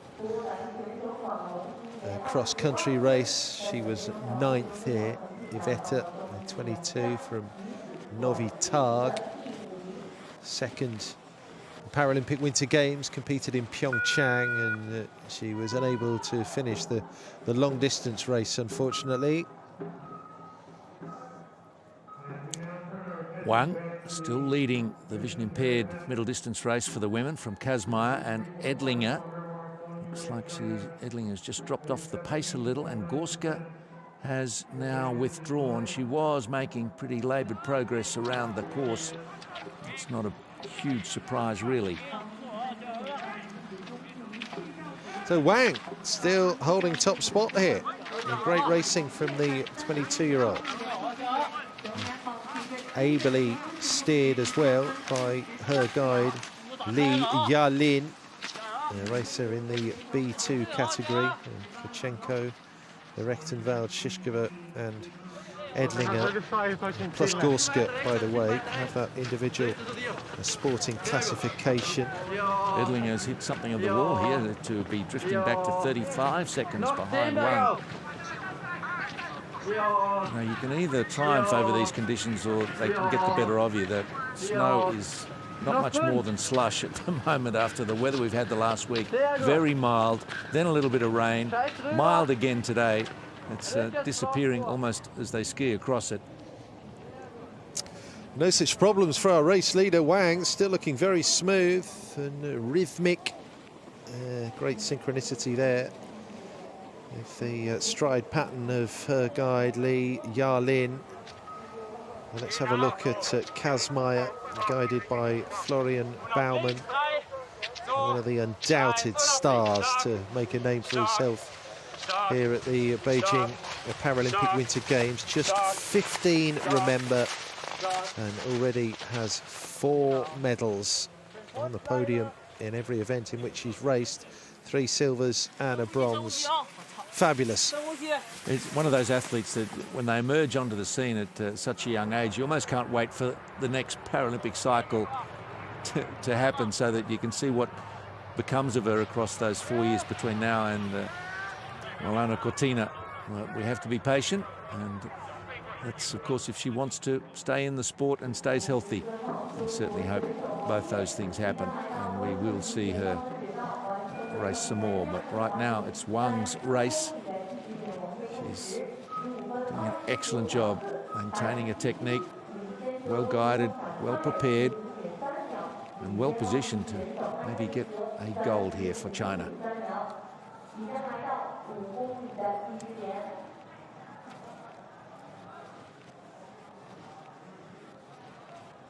$10K race though, coming through to the halfway point. So it'll be around the 20-minute mark for one. Kazmaier, Edlinger, Shishkova, Rechtenwald and Potranco in pursuit.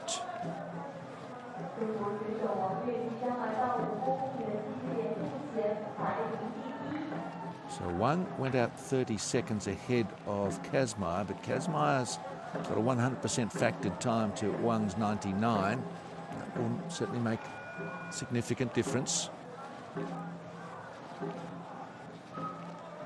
But a bonus that the chasing pair, guide in particular for Kazmaier, Florian Baumann, can see how the rivals are travelling.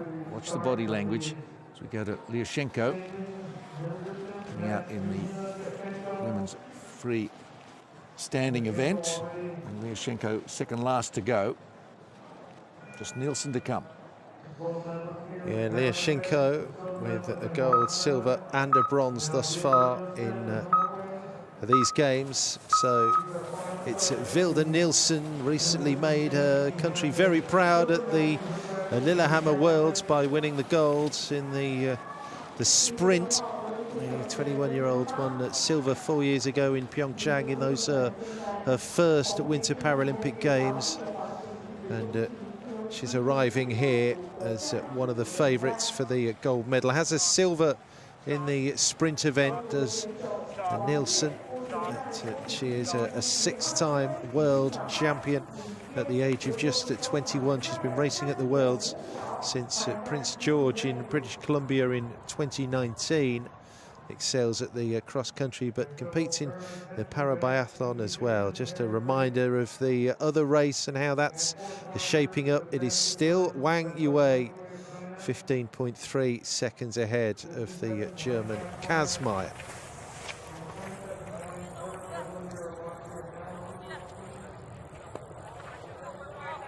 See the surrounding areas of the course browning off as the snow disappears, but it's not a problem right at the moment for Wang.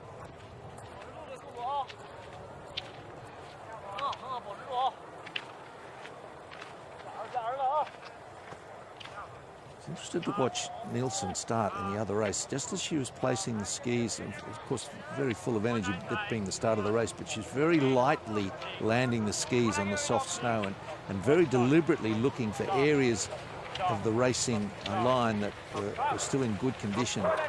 And these little tenths or even hundredths of a second can make a big difference, but you've got such a beautiful technique, Nielsen. You see how chopped up and sloppy and wet the conditions are here. The lighter your contact, if you like, with the racing surface, the better. You don't get bogged down in it. It's very soft.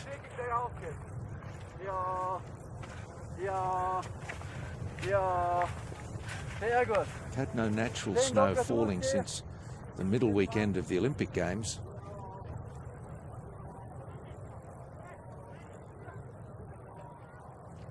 And this course almost completely artificial snow.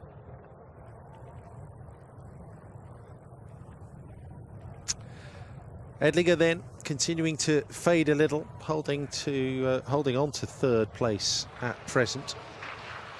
Kazmaier closing though. It's only 3.5 down.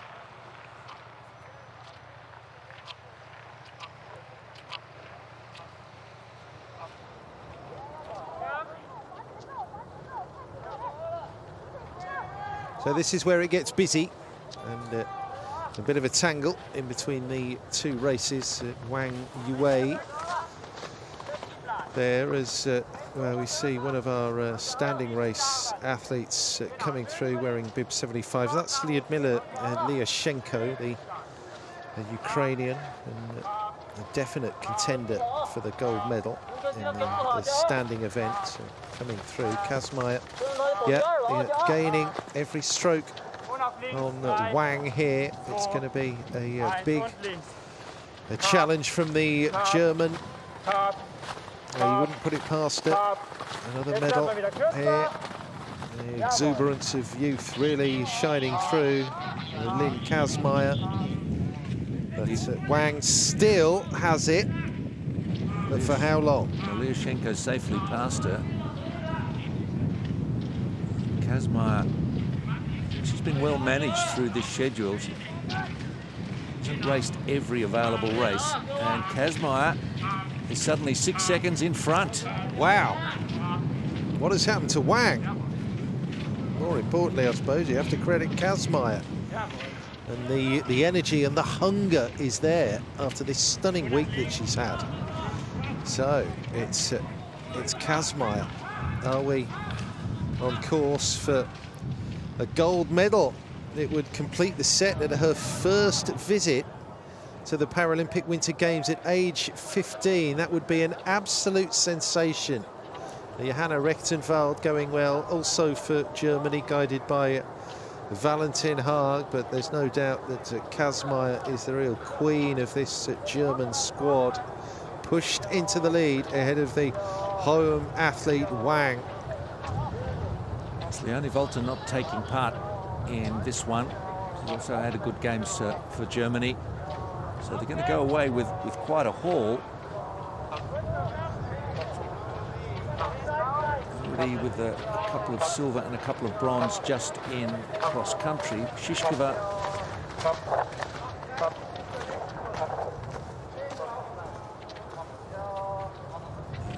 56. It's back in about the 4th position at the moment. Had a heavy program of races. Well, you'd expect her to come through as Shishkova.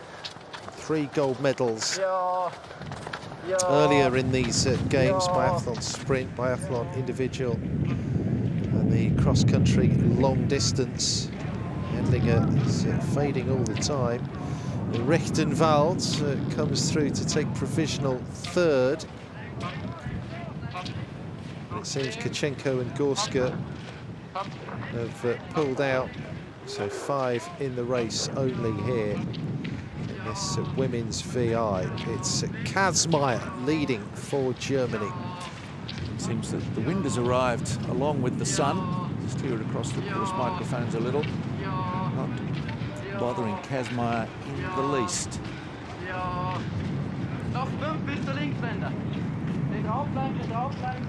Edlinger.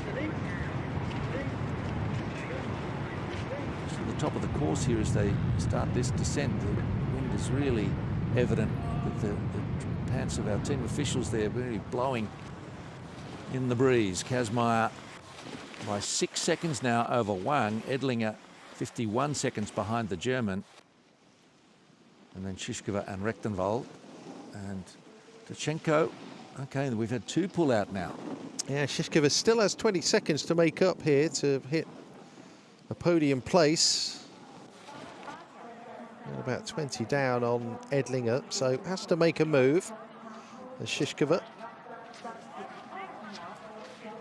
as well as those gold medals, 2 silvers in the biathlon middle distance and the cross-country sprint. Wang has been dropped. She went out fast, but has been eaten up by Kazmaier here. So it's Germany, China, Austria at present, the 1, 2 and 3, Ukraine, and then Rechtenwald, our second German athlete in this race, bringing up the rear. We're getting a couple of lessons today in pacing the race. Going too hard, too early can result in a back third of the race where there's just not much left to give. Is that the case? Is Kazmaier doing it just right at 15 years of age? Oh, it's head-shaking stuff, really. One of the youngest athletes at the Games. Florian Baumann doing a great job here as they come up behind Wang Yue, and they have to negotiate the next couple of 100 metres very carefully, make sure there's no clash of skis if the overtaking manoeuvre happens.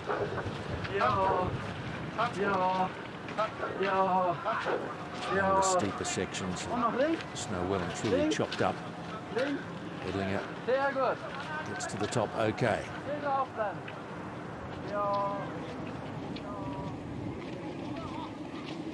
Camera foreshortening the distance just a little between Wang and Kazmaier. If the recent trend of the race continues, Kazmaier ought to be able to get past her. We'll see. No rush. And Florian Baumann will know as long as they're sitting on the tail of Wang, they've got to cover. He's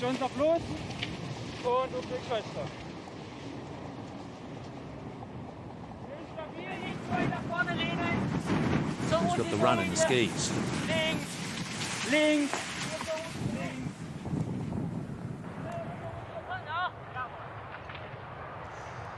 Yeah, shot there across the course up to the ski jumping hills, which produced such drama and excitement at the recent Winter Games at Zhangjiakou. A very impressive facility here that hosted the ski jumping and the Nordic events at both the Winter Games and here at the Paralympic Winter Games. Gee, there's good finish building here. So there's one lap to come. It's 4 by 2.5 Ks. Come through. Wang ahead of Kazmaier. Because we have the other race underway as well. Being the middle distance free standing category in that field of 16. With Hudak Lyashenko, Nilsson, Kononova, some of the favoured races there. We'll be bringing you up to speed with both of them, but for good reason we're centering on these. The 2 guides and 2 athletes in the women's VI middle distance. Wang leading Kazmaier, China and Germany, and they've been tracking along like this for quite some time now. Is there to be a move from Kazmaier?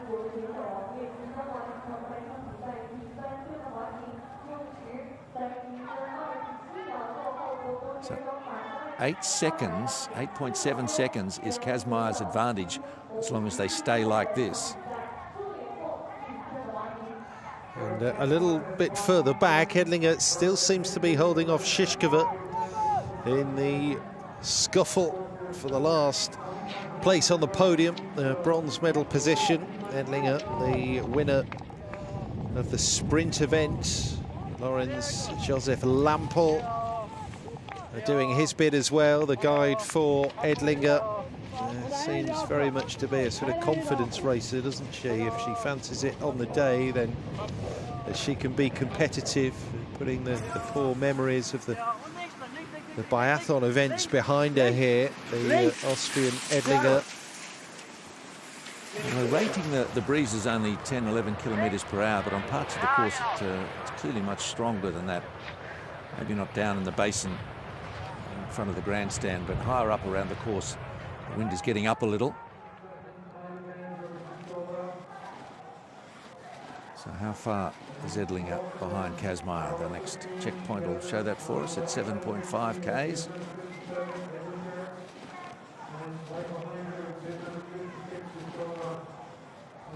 Quite a bit behind it's going to be.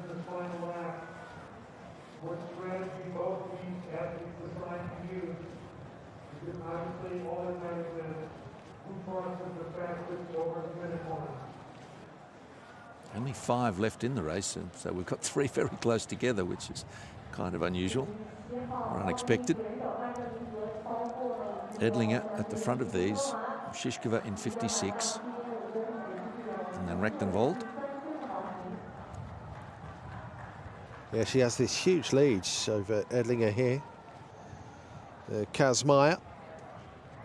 It remains to be seen if Shishkova has got anything left in the tank at the end of a busy week in the individual competitions for the multi-medalist Ukrainian.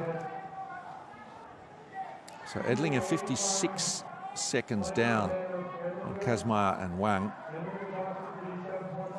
And she's extended that lead out. Shishkova, I don't think, has much left in the tank here. Edlinger over the Ukrainian. We'll have to wait and see if she can make a move on the last lap. But at present, it is Germany, China and Austria here in the middle distance fray. Lawrence Lampel having a bit to say to Edlinger, just continuing the encouragement. They're a slightly eccentric pair. There he goes around, now he's moving to the front. Just likes to mix it up, it seems. Well, when it works, it really does work. When it doesn't, it really doesn't. The DNFs have punctuated the Edlinger campaign here at Zhangjiakou. But she's good for another medal at present. It would be a bronze. Now Kazmaier looks to have made the move here on Wang. As they left the stadium, they went for a different part of the course to do the overtaking maneuver, and now Wang is well behind, and stretching the lead here, Kazmaier, so she's take control of this race. Wang was very good through the first couple of laps.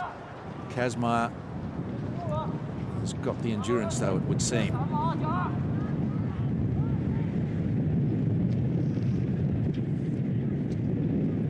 Yeah, that's Nilsson in the standing race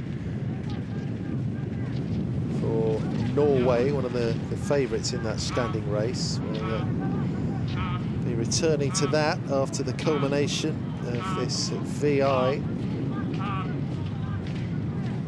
Kazmaier then, 35-34. Wang's time, 25.9 down at 35.59, so Kazmaier has this. Yeah, she's put 15 seconds on her in this last lap, and Wang just labouring a little to finish this off. It should be good enough for a strong second position.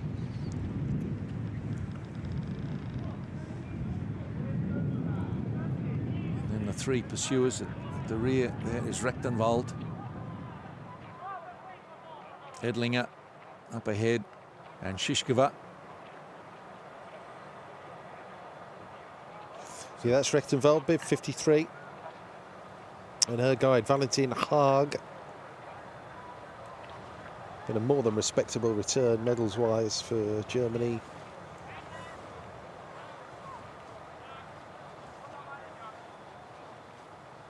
Still a couple of races to come on this gooey mess of a surface that it's become today. It's the same for everyone.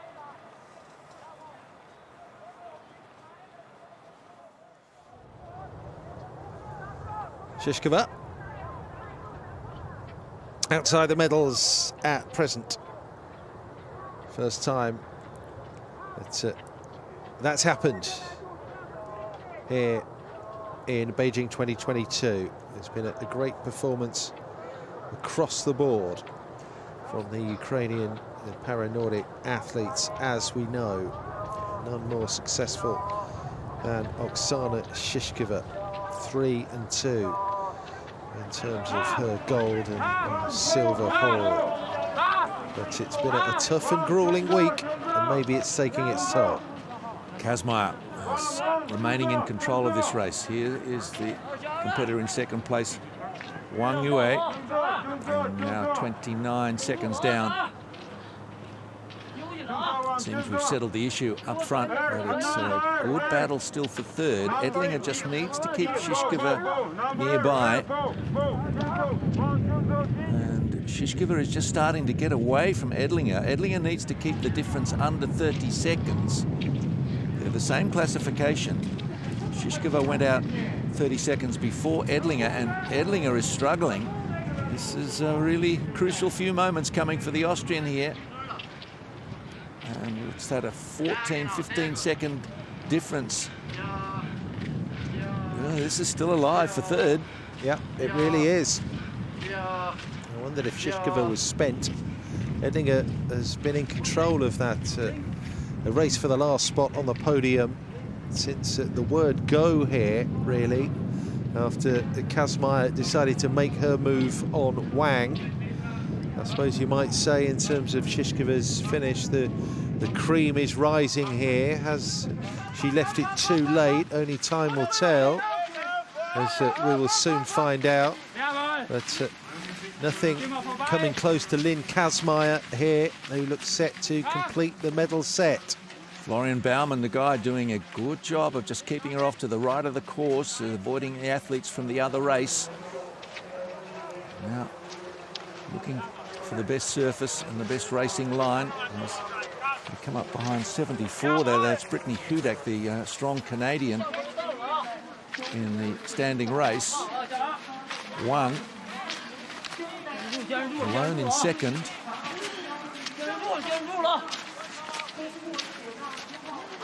With this long, relatively flat section before they make the descent into the stadium area again. Hudak and Kazmaier in different races, but skiing along at pretty much the same pace. And so in that standing race, the back who shot there, Grace Miller, wearing bib 61 for the United States. And we're going to be focusing on Brittany Hudak and how things are panning out in that standing event for the women in pretty short order. But racing with our champion-elect in the VI for the women, Kazmaier from Wang. Edlinger versus Shishkova is the battle for the bronze medal at present. And then Rechtenwald further down the order. Well, Kazmaier says that when she was a little girl, she liked to try everything. A very sporty kid. And she's found her niche here, and she's going to find her way to the line for a gold medal for herself and for Germany. And for her guide, Florian Baumann, he's done an outstanding job. And Kazmaier, the star of now and of the future. And this is a comfortable ski to the line for Germany to take out the middle distance vision impaired race. Remember the name, Lynn Kazmaier, as she takes out this man. Wonderful race, the vision impaired. Fabulous at just 15, a bronze, 3 silvers, and now a gold. And listen to the reception for this outstanding young para-athlete, Lynn Kazmaier of Germany.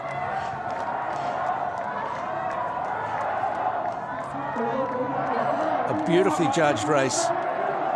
Wang will come in now, second for China.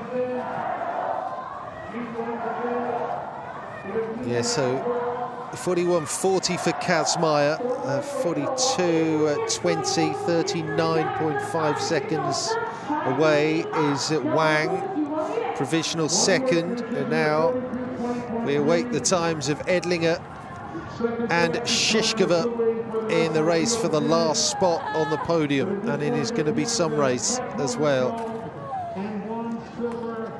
Wang is spent, of course she is, the bronze medalist in the middle distance biathlon race. Yeah!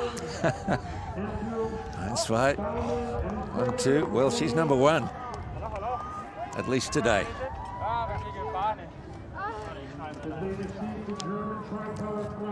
Wang is spent.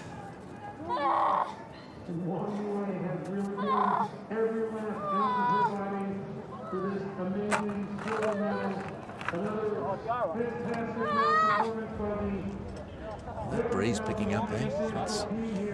Makes it hard just to get the flag over the shoulders, but Florian's going to make sure it's there.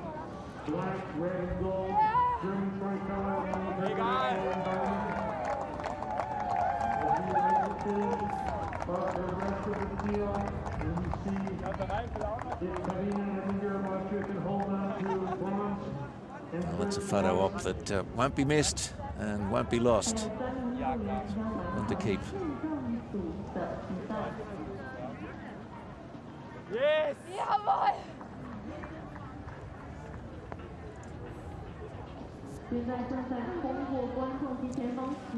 Right, here's Edlinger coming down.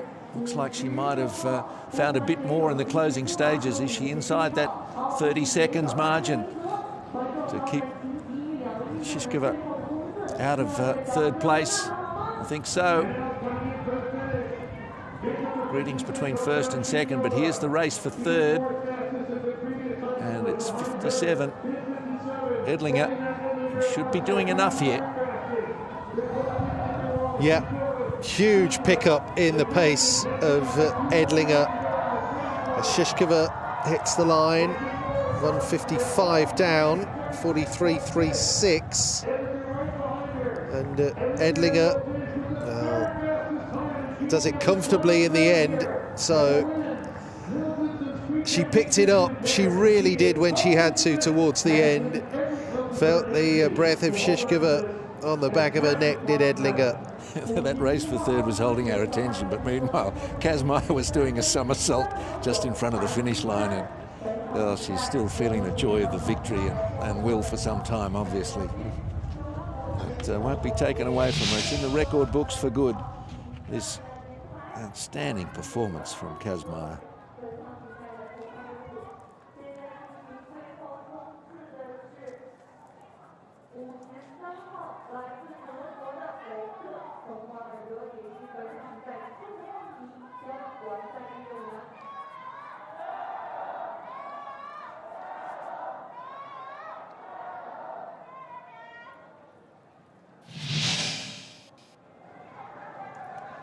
So Rechtenwald, and with the field reduced by 2, that is that. So we're all through there in the vision impaired. Kazmaier, Wang, Edlinger, then Shishkova and Rechtenwald. DNFs for Gorska and Potranco, unfortunately, Poland and Ukraine.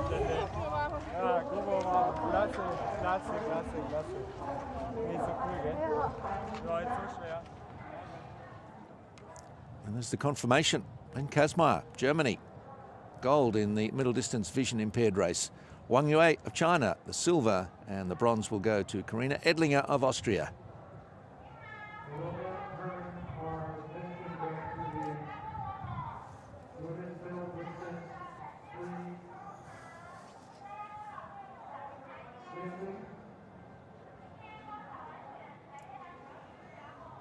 .5K then into the women's standing over the middle distance race length here.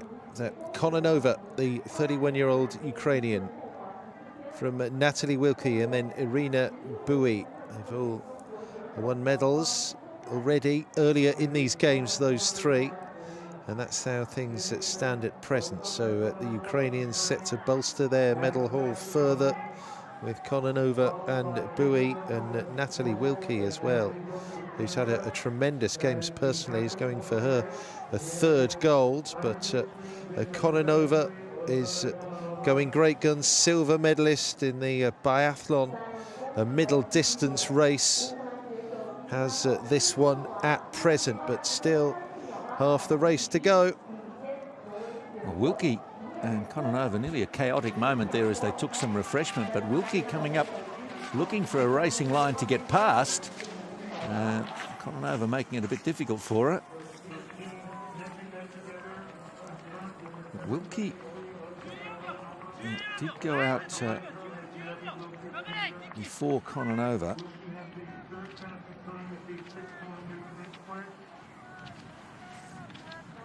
And so Kononova's got past her, so I just wonder who's passing whom there. And by the way, Vilde Nilsen, absolutely nowhere, one of the big favourites in this race for Norway. Sydney Peterson, another of our young breakout stars in these games, having a decent enough race at the moment outside the medals, but they could have a finish in her. That's Nilsen a little bit further back with Hudak.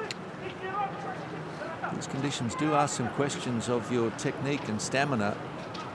Observed Nilsen starting very well some time ago now. maybe not holding up so well as the fatigue settles in and the wind picks up at the top of the course here. A little bit disturbing. Yeah, it's Yulia Batinkova-Bauman at 38, still not the eldest athlete in the race. That's Dekijima Momoko at 47, another testament to the tremendous longevity and consistency and the conditioning of these athletes. Batinkova-Bauman, a Ukrainian who hasn't been on the podium yet. Closest she's been was 4th in the biathlon sprint. It has been competing at the Paralympic Winter Games since Torino in 2006 in both the biathlon and the cross country. Wilkie up on the heels of Alexandra Kononova, the Ukrainians just switching positions. Bui has moved up. She's had a good games as well. Irina Bui, it's Ukraine 1 and 2 at the moment. Nielsen pushing up as well. Wilkie tried to make this move again on Kononova, but the Ukrainian's not cooperating and has actually been a little bit quicker through the 7.5 Ks. But this is a 10-kilometre event, so coming up for what will be the last lap for these competitors. Wilkie surges again. If she's to beat Kononova, she's got to get home 30 seconds in front of her. Kononova has her in a sight, so that'll be a difficult assignment for the Canadian, but Wilkie's already got a gold. What's she got left? Just looks up at the screen there up to her left, and she'll get a real appreciation of what the race situation is. She's going to have to dig especially deep to get the better of Kononova, but Bui also one to consider. Yeah, and you have to doff your cap as well to the way Natalie Wilkie recovered after a really quite disastrous start to these games in the biathlon sprint, when she had a problem with a rifle, finished way down the order in 15th place, has come back to win a pair of gold medals at these Paralympic Winter Games, and really hunting down another medal here in her second visit to the Paralympic Winters. 7.5K, a gold medalist from 4 years ago in Pyeongchang. Fielder Nielsen has scythed through the field here. Just behind her there, bib at 74, Brittany Hudak. So Nielsen has really found some power for Norway. Does look to be between Kononova and Wilkie at the moment, and Kononova might find that the finish line is close enough.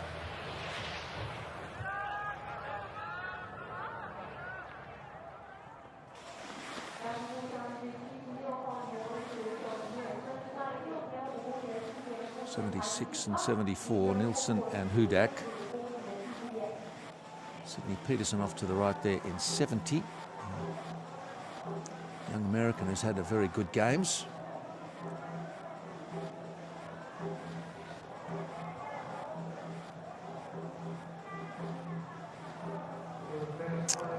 So how far then is Nielsen away from Kononova?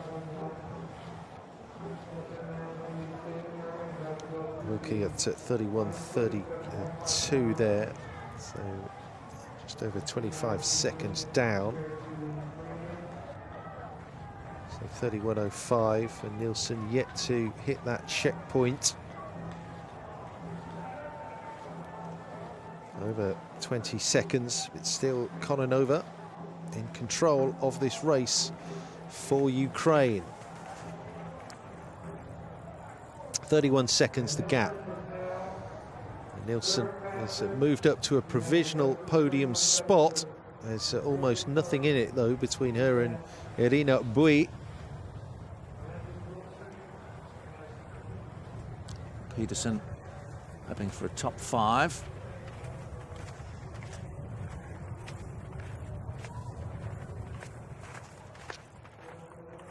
Sydney Peterson with a bronze and a silver medal so far in the sprint and long distance.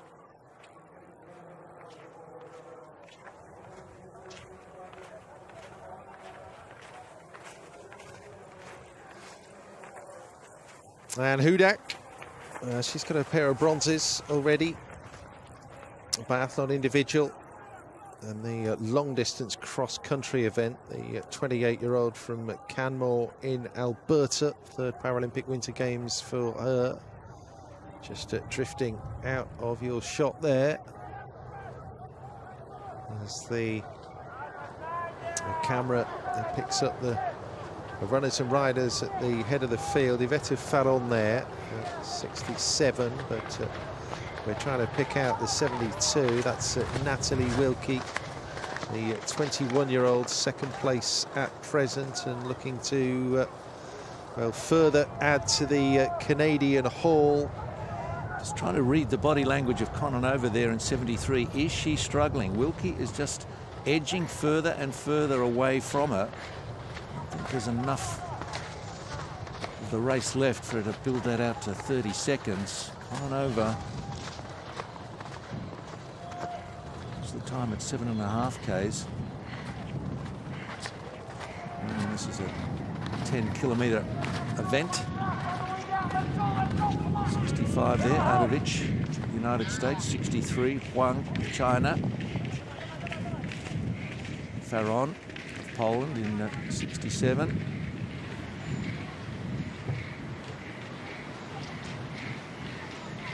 So Wilkie quicker than Bui, but it's Kononova.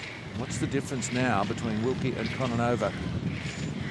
Oh, it's 20 seconds to the good, so it's only 10 seconds between them.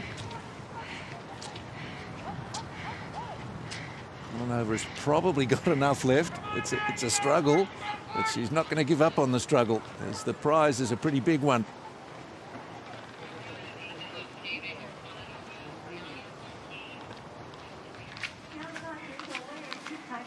Yeah, this is the fourth race of the day, the last day of the individual events in para-biathlon and para-cross country at Beijing 2022. We've got two races still to be run in the sitting category. The men and the women yet to get out on the snow. The men's race will get underway in around about 25 minutes time. We're set up for a really interesting finish in this women's standing event though. Irina Bui of Ukraine, the 26-year-old silver medalist in the biathlon middle distance event. A great heritage.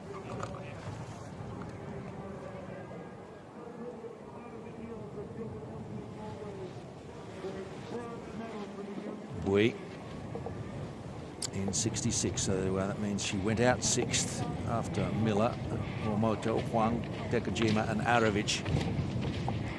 So setting off in about the middle of the field, but it looks to have a lock on a podium position, and her factored time is going to be an interesting one to beat.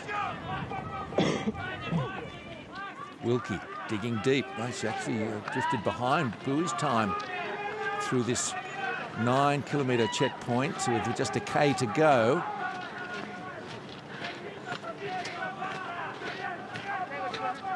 Kononova finding enough, it seems. The worst of the climbs now behind her. Bui is just racing home. Absolutely, still full of power. Irina Bui here. So nothing to lose, and it's a real scramble to get over the line here and post the fastest reference time. Irina Bui for Ukraine, also with Kononova, Konashuk and Batinkova Bauman, fellow compatriots here.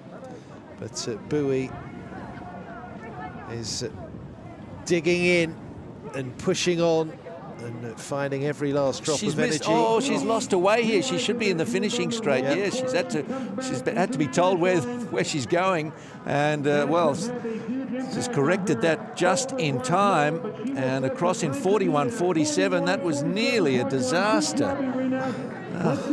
Oh goodness, she's just lost her concentration there. A fatiguing mind. She was giving absolutely everything on that last lap. Well, head down, it was all about the power, it was all about the scramble, wasn't it? She wasn't looking where she was going, so she's lost seconds over those the last few meters. How many seconds potentially has she lost, and will it cost her? Well, we won't know that until the others come in. Wilkie and Kononova. She's got the gold in a biathlon middle distance event. What medal will it be here? And watching in 72 there, Natalie Wilkie and Kononova in Ukraine uniform, and bib 73 still has got it inside the 30 seconds that she's behind Wilkie.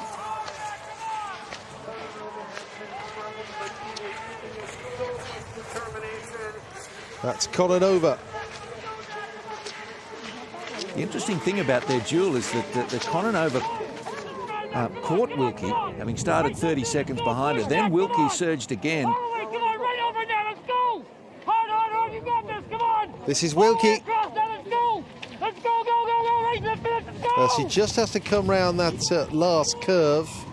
So the stadium in the background there. She'll come round this big sweeping left-hander. Whoa. Oh dear, she's lost it. Just giving it everything. Oh, that's that. Oh, she had to keep her feet. That's cost her any chance of getting in front of Kononova, unless Kononova has a similar issue. Oh, that's desperately unlucky for Wilkie, but the legs must just be burning. She's given so much on this last lap. Just the determination to finish in the quickest time possible. It saw Bowie ski through the wrong lane on the finishing straight, and Wilkie overcooked it on the final bend. So our first two finishers have lost time, and we see Kononova hairing up as well. So Kononova has negotiated that descent safely enough.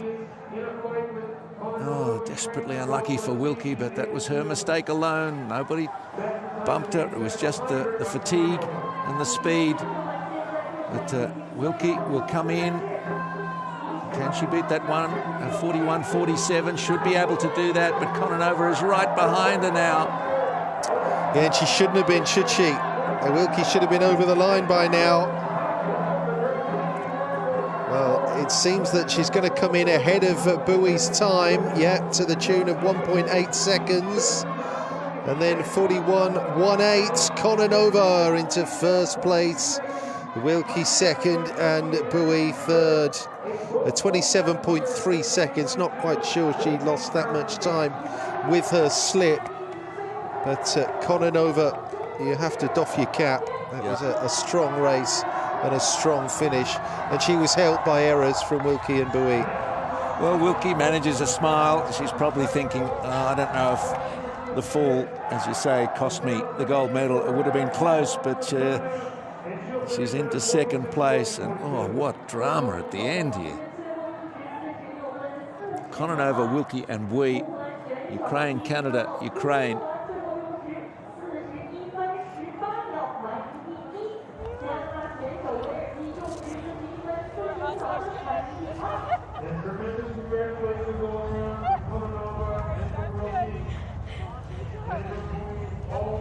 Well, there's much to like about the demeanour and spirit of Natalie Wilkie. I mustered up enough energy to yell for you, and then I was like, go down. You're like, how is she doing that? Good job. Awesome. Well, it's like they're the best of buddies. That's encouraging to see. If you're sort of old school about how you like your sport.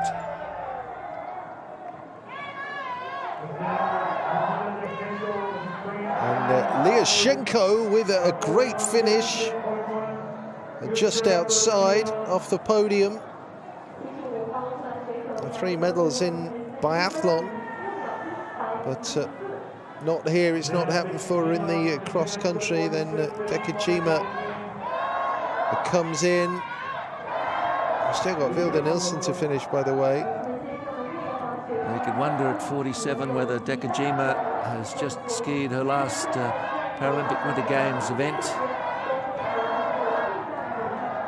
Congratulations on that career, if that were to be the case.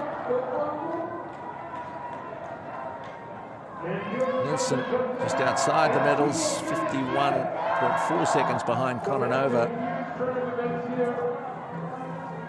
World champion not able to do it, and yeah, it's splayed out just past the finish line. Other racers coming over to finish just have to ski out of the way, but Kononova has done it in 41.18.0. The silver medalist in the middle distance biathlon race has won here the middle distance cross country.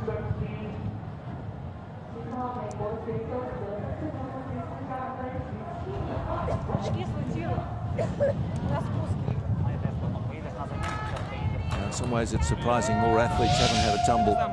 It's difficult out there. Kononova and Wilkie, this was the duel.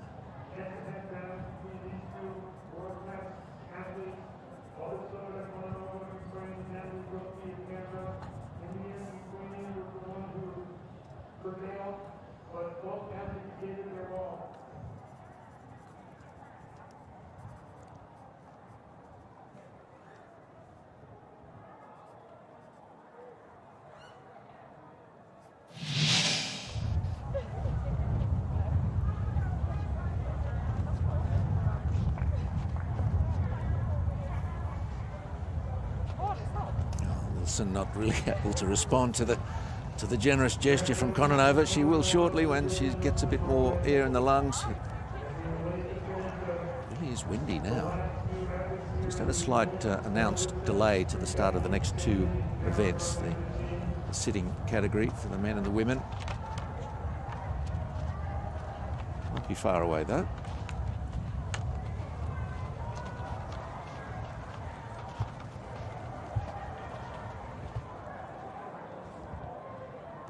Bauman coming down to the line now.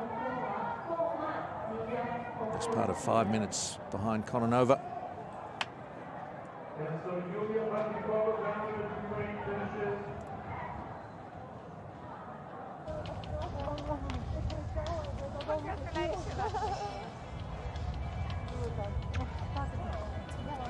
Yeah, that's what I was trying to do, but they were just gone. Okay, well, now we're done. Relay time. Yeah. Oh, no, well, not anymore. Yep, now we're done. There are relays to come. But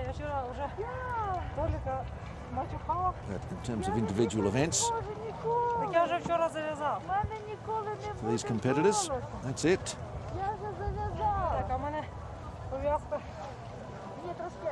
Well, it's another gold for Ukraine.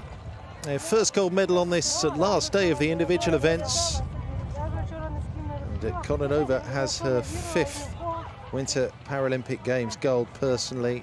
First here in Beijing, and her first in cross country since Vancouver.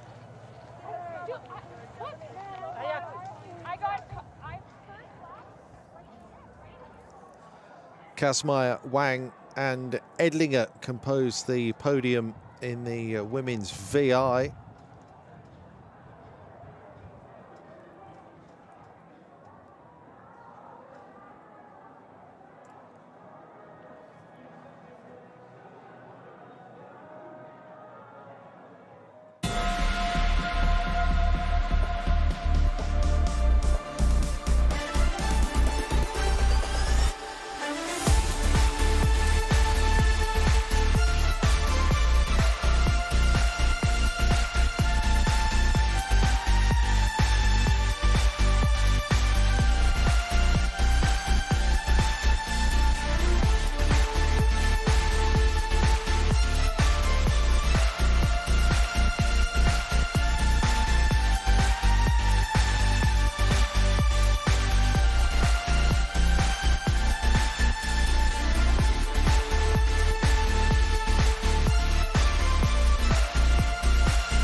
It's good to see Wang has fully recovered. She really was somewhat distressed at the end of the VI race, middle distance for the women. And she'll come out and accept the plaudits for a second place behind Kazmaier, in front of Edlinger.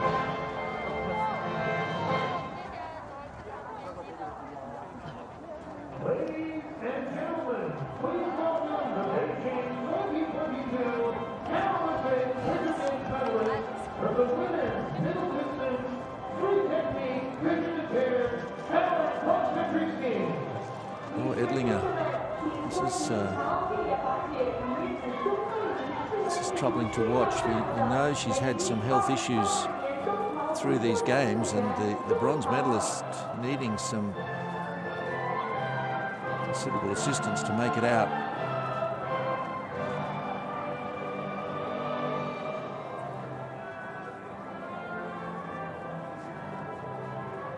If she's able to take a spot here, certainly she wants to.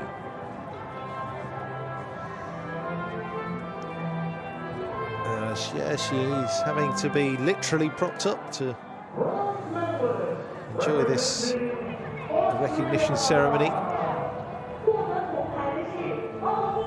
Just getting through it, really. Bronze medalist. You know, after one of those DNFs, she said she was lying on the floor of the wax cabin, and it was one of the worst moments of her sporting life. So the difficulty she's having is unrelated, obviously, to her vision impairment. It's a physical, from some kind of neck injury. It's causing mobility problems further down. But one,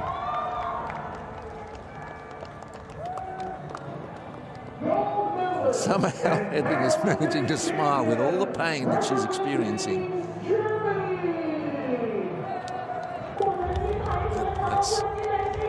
Well, you said it earlier, didn't you? Remember the name, Lynn Kazmaier, a breakout star of these Paralympic Winter Games. A bronze, 3 silvers and a gold medal at 15. It is frightening to think about what she might go on and achieve.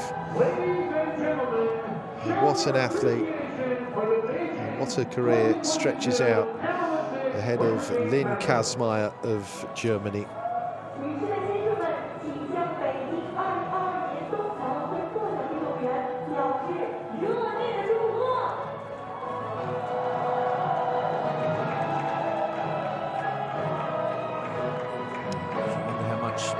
It takes. They give absolutely everything. Edlinger's condition at the moment tells you that. She's got to get the ride on the back of her guide. And Lawrence Lampel doesn't mind at all.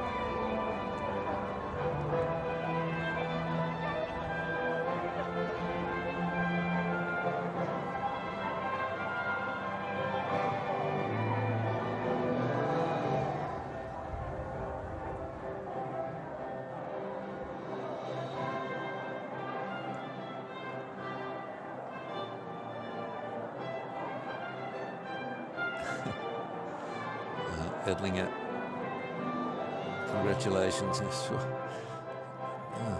I don't know what further to say about that. Let's remind you of the placings for the standing event.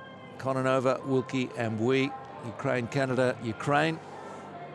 Tremendous and exciting and dramatic finish.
So we're going to see the recognition ceremony now for the first three finishers in the women's middle distance free standing.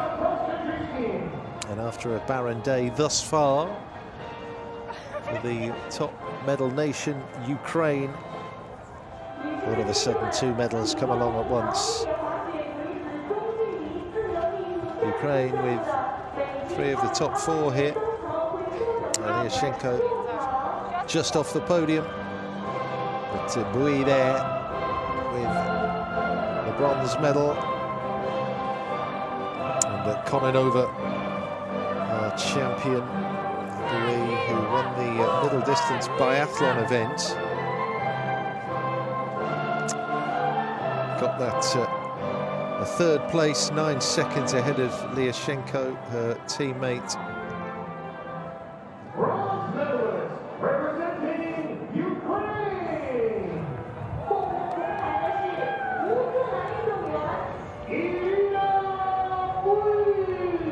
Bronze for Bui. You can tell we're getting near the end of the games. The mood is lifting. There's just relief, enjoyment. Wilkie, if she thought for even a second or two that she'd lost the gold medal with that fall, those regrets are immediately gone.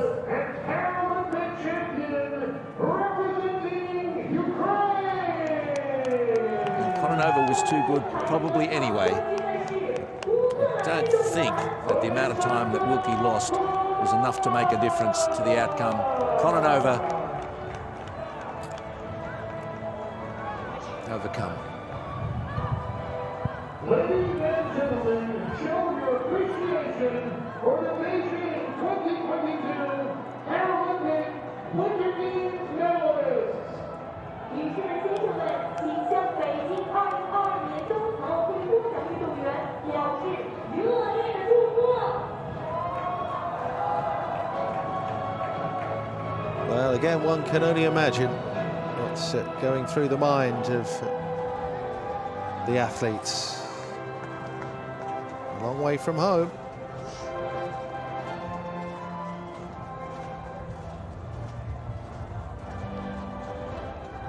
And Wilkie there on the podium in each of the cross-country races.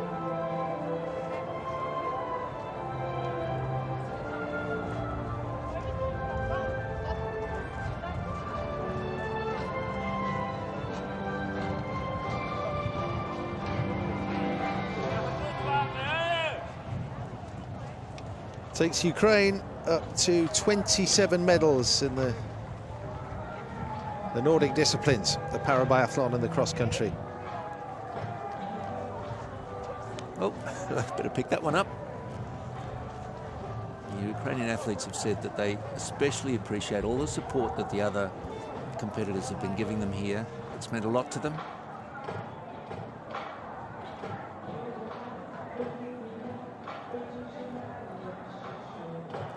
Especially, you know, the athletes from North America, Europe, from Japan have all embraced the Ukrainians.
a rare thing at Zhangjiakou. Things be running just a little bit behind schedule, but that's the case, but not far away now.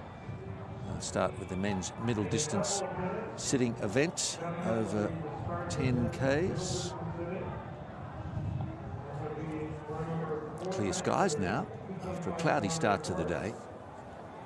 And here's the field. It's a big one. 34 nominated to start.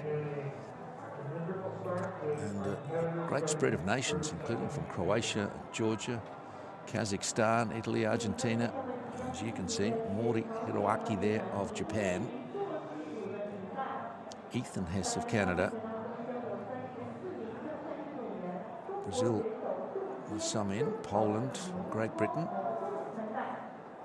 Steve Thomas was a withdrawal of an earlier race. Hope he can make it to the line and compete well today. Alexander Aleksik, only 17 years of age for Ukraine.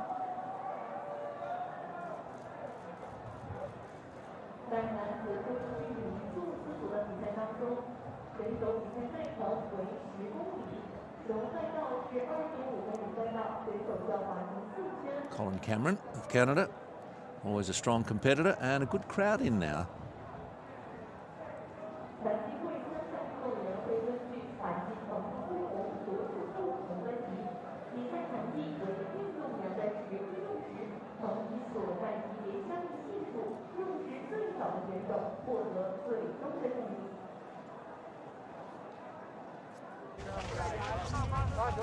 Steve Arnold it was who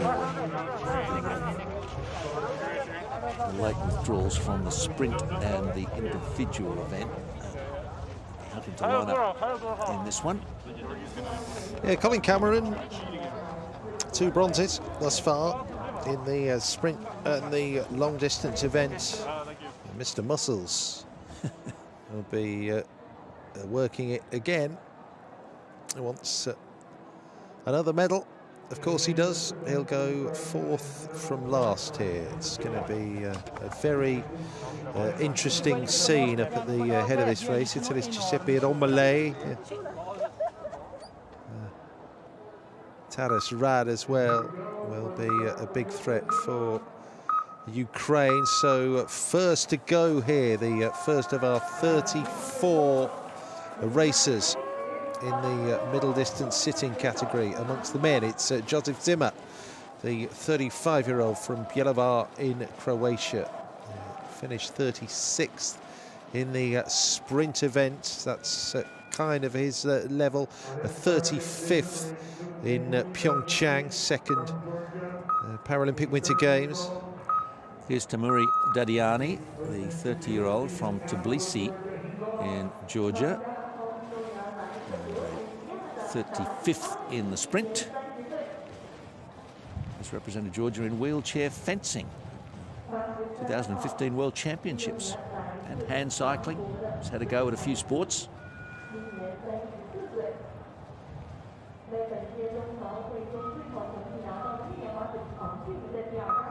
Jung Jae-suk of Korea Republic warmed up for these Paralympic Winter Games with a couple of races at the Lillehammer World Champs. Best finish was 20th in the 10K event. National champion back home in the Korea Republic. Yuri Berezin, 38 years of age now, from Kustanai. Inspired to take up Paranordic skiing by Alexander Kolyadin's victory in the sprint in Pyeongchang.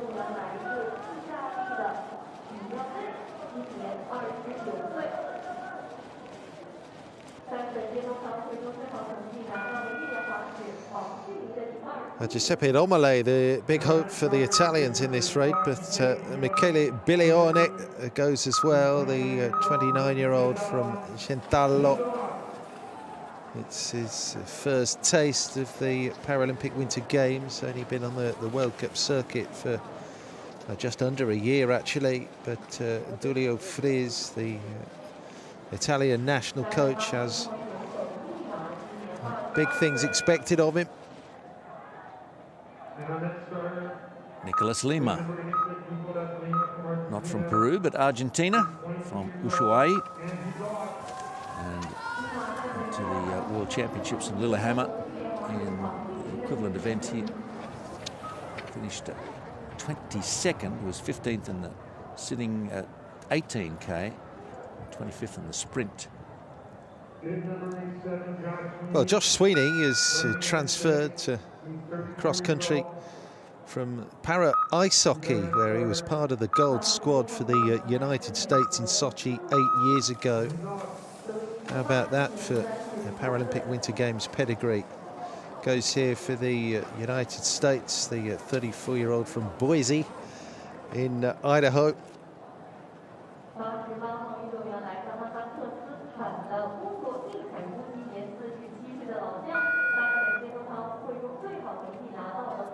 Here's the 47-year-old Kazakhstani Sergei Usultsev. He's been busy in biathlon and cross-country. His best result so far, 14th in the middle distance biathlon, 15th in the sprint.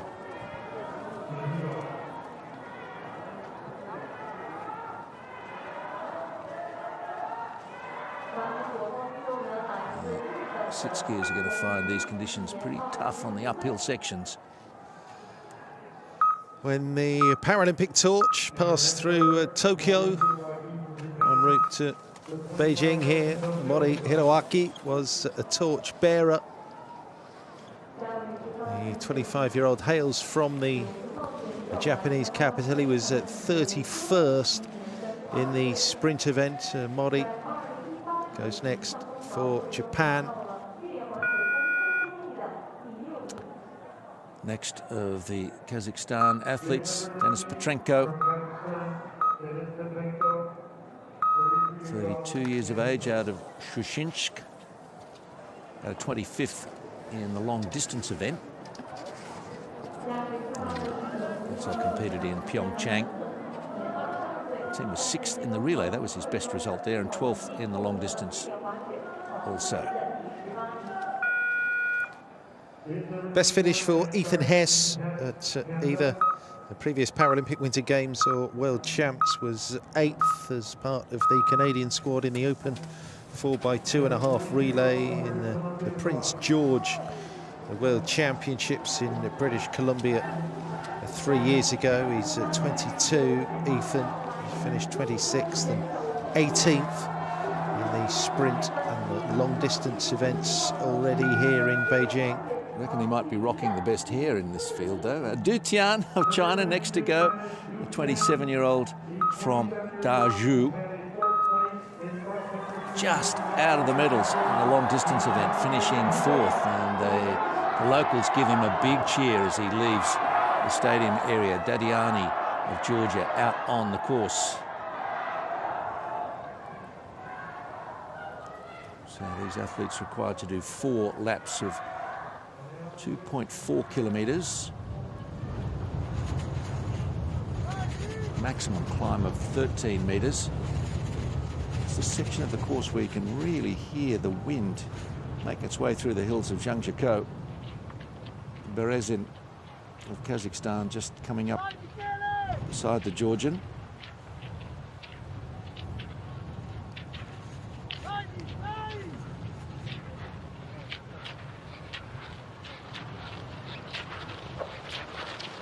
Bilione with a decent time thus far, but our higher ranked athletes, technically our quicker athletes, will start later in this staggered race. It's the middle distance event for men in the sitting category here, and we're very close now to the end of the individual races at these 2022. Take 17 minutes to get the whole field away. It's such a big entry list. And we have the women's event close on the heels. There's 16 in that.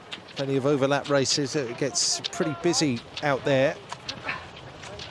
We have the relay races to come on the final day of competition here at Beijing 2022. And good to see Lima pushing on there. It's a powerful figure of Josh Sweeney. Go back to the start. Now then, Zhang Peng, can he do the triple? Champion in the sprint, champion in the long distance. We've mentioned on multiple occasions the birth of new stars here at Beijing 2022. Zhang Peng undoubtedly one of those. Competed in 4 events in Pyeongchang, off the podium just in the long distance, but he's got it right here as we race with a man with 88 in his bib. That's Sergei Asaltsev, competing for Kazakhstan. Might have got an offer from 1 or 2 of the Chinese competitors to swap bibs. That's a very lucky number in these parts. The 88. Mori 4.3 seconds outside Lima's factored time through the first checkpoint.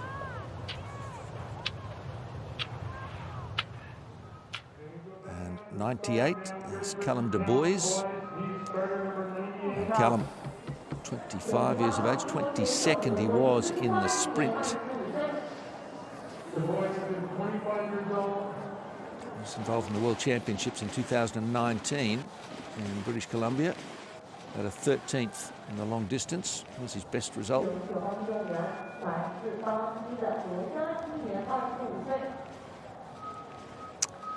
The Brazilians with 4 athletes in this race. They are determined to leave a footprint on para cross-country skiing and really forge a path for the South American nations.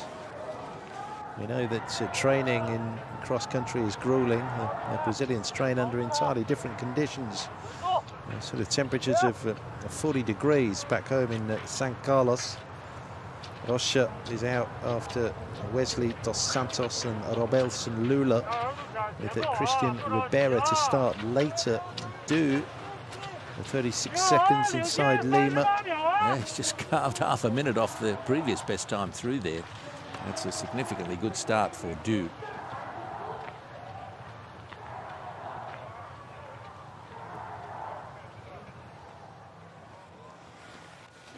So the early part of this race, not everyone is away yet.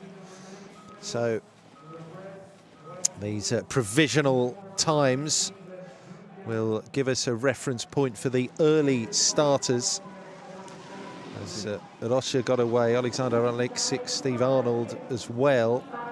Hess just slotting in there behind Du. So that's a quick track you seem to be in. I'm moving over there too, but in fairness, they want to be on the inside line for that left-hander. Now here's Liu Mingtao, another of the strong Chinese contingent. He's had a great game, hasn't he? 2 golds already and a bronze. Sailed in the biathlon. What can he do in cross-country here? The rifle not required. Liu, who won the biathlon middle distance, he won the biathlon individual event from Handan. First of back-to-back the Chinese racers to leave the start gate. And followed by Mao Zhongwu. Had a couple of silver medals in the cross-country, in the sprint and the long-distance event. So got genuine chances here, host nation.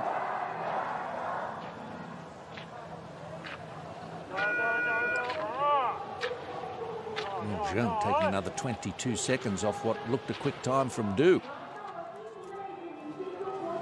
4th Kazakhstani in this race, Yerbal Kamitov. Petropavl, he's 24.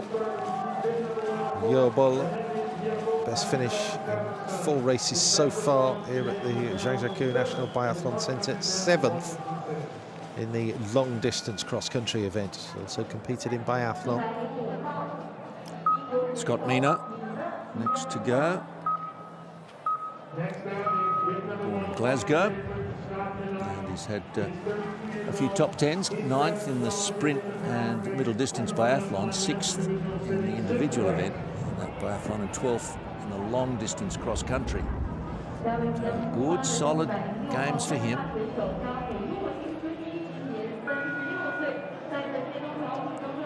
for Canada, Derek Zaplatinsky. Closest he's come to a podium in either Paralympic Winter Games or World Champs was 4th in the sprint.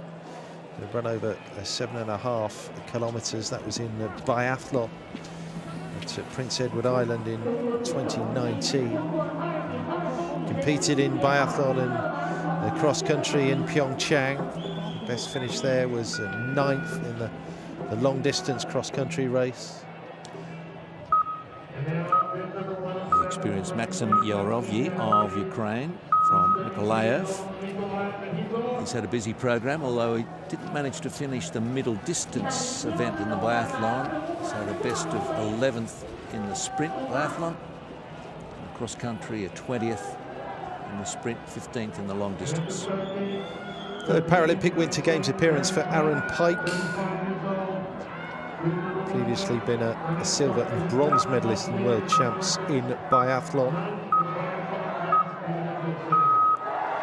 Best finish in 4 races so far here. 8th in the biathlon sprint.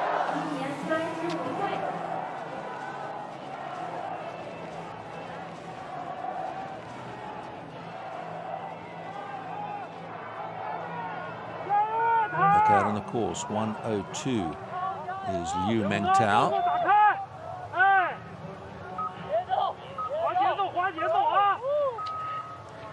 And Steve Arnold, Great Britain, behind him.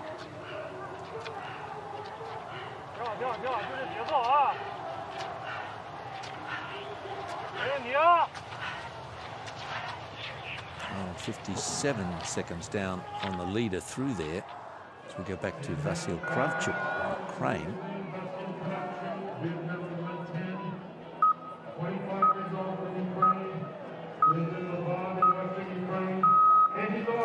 Kravchuk next to get away. 25. Tremendously successful games for Ukraine. Multiple medalists all over the place. Not Kravchuk, actually. He's raced 5 times thus far. So close to the podium in the biathlon middle distance where he was 4th. Now then, someone who has been on the podium. Yeah, Colin Cameron.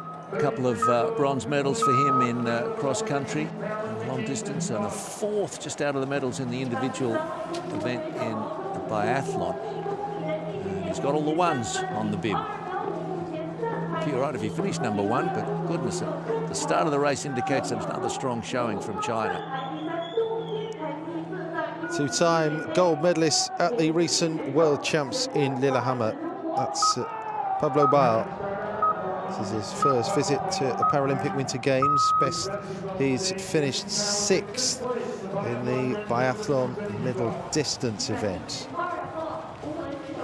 Gets away here. And just 2 more racers to hit the track. Brazil and Italy go with Christian Ribera and Giuseppe Romale. First, though, it's Ribera. Mr. Maia Ribera, the Crazy Pig, as he likes to be known. He's embraced that nickname. He's had a 9th in the sprint, 14th in the long distance event. What about today? 1:05 is Scott Mina. Yeah, nice to race with Mina for a bit. Great Britain with their biggest Paralympic delegation since Lillehammer in '94, by the way. But Giuseppe Romale, last to go here. Hasn't quite happened for Romale thus far in Beijing at these Paralympic Winters. He finished at 7th and 5th in the sprint and the long distance event. Got a silver medal in Lillehammer at the World Champs.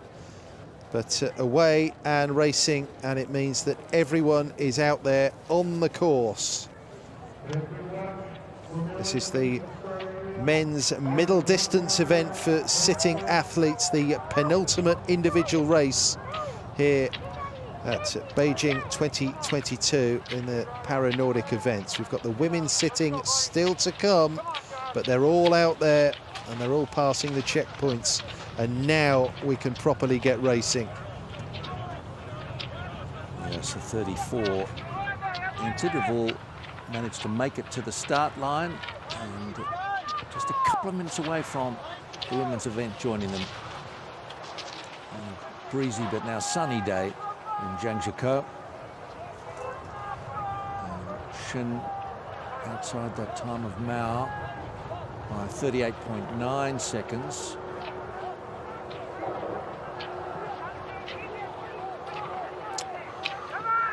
Siltov coming through. Pike 102.8 behind. So Chinese competitors have started at a good clip.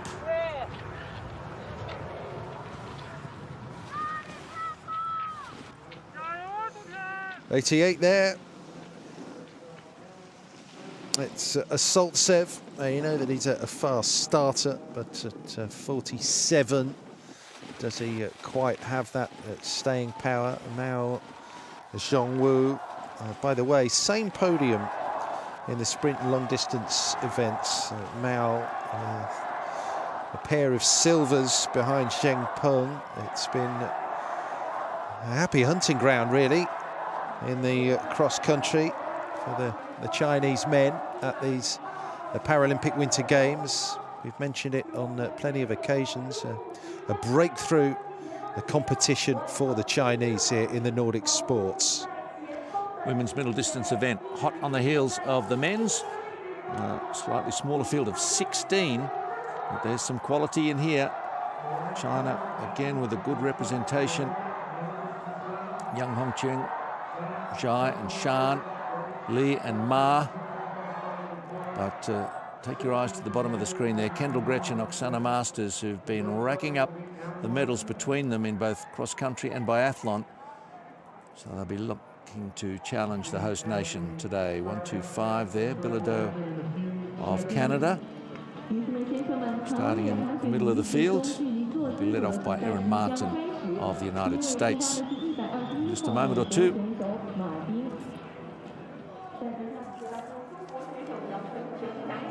Yep, the last race to start in the individual competitions in the para biathlon and the para cross country here at Beijing 2022. 35-year-old Erin Martin for the United States of America.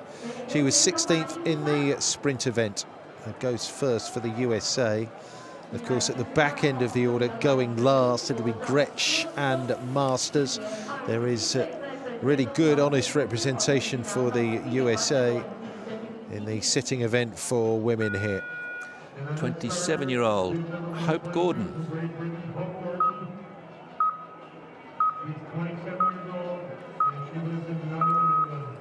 He's tried to hand at a few sports, was nearly selected for the Scottish Commonwealth Games team for the Gold Coast 2018, missed that. He's now been classified into Nordic skiing. Out of Nottingham these days. Monica Kukla.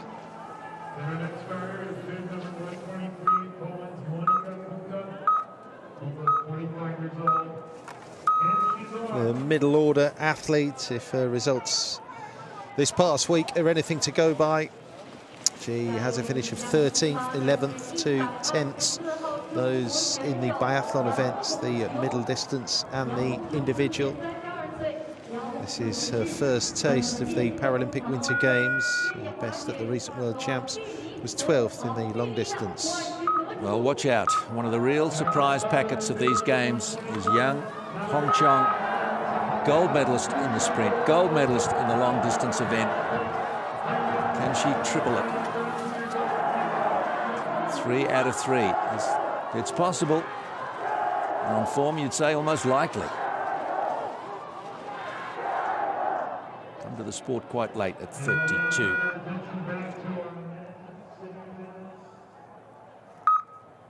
Mao Zheng, Colin Cameron. Well, there's a surprise. The podium finishers from the sprint and long distance events.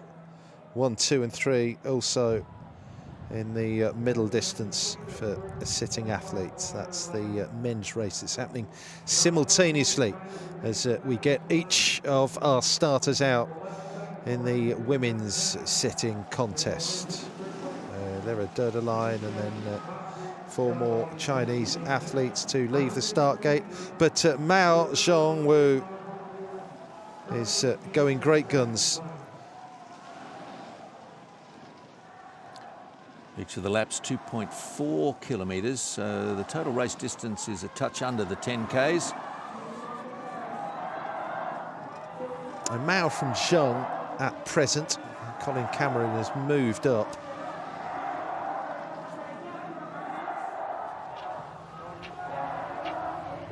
So what a way to go out here. A week in which they've really announced themselves as the contenders and champions in the world of the Paranordic sports here. Of course, cheered on down the home straight by their home crowd. All the conditioning and all the training has paid off with an absolute glut of medals for the Chinese team, and Zheng Peng has been a major part of that with a pair of golds thus far. Yes, when the snow disappears from Zhangjiakou, they can always go up to that new facility we mentioned earlier at Jilin, that incredible 1.3 kilometre indoor year-round training facility for the cross-country skiers, both Olympic and Paralympic. It's really in these Paralympic Winter Games that China has announced themselves. Coming through 5K in this event, which is half race distance, and Zheng will be inside the time of due by some margin.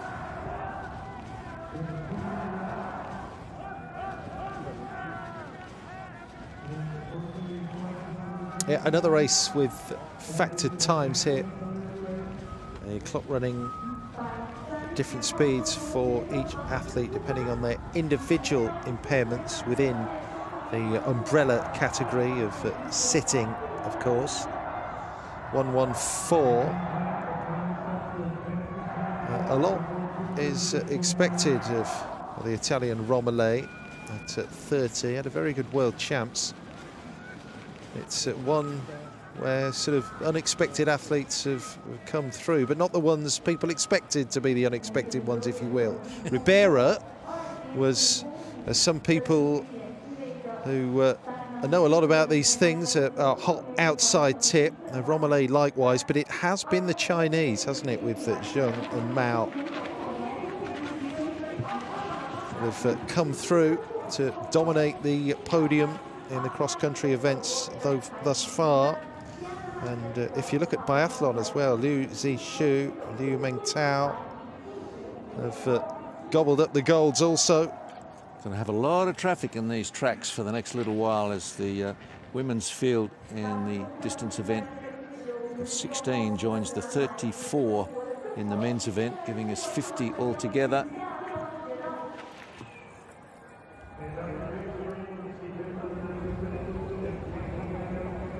Safe racing is what we're looking for.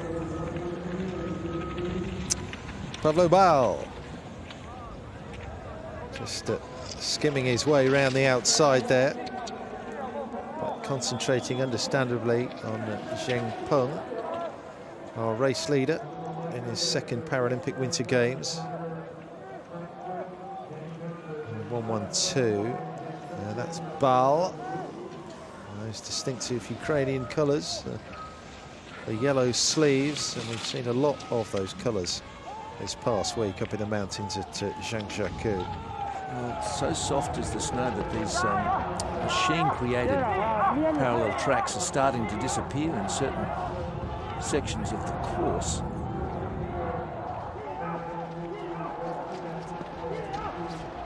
But, with just the relays to come, the facility's going to hold up okay, but the recent warm temperatures certainly haven't helped.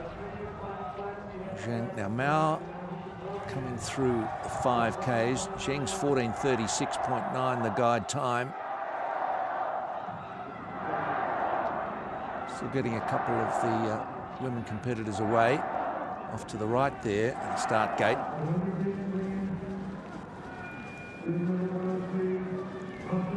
half-race distance. 10 Ks for the men, 7.5 Ks for the women in the sitting category.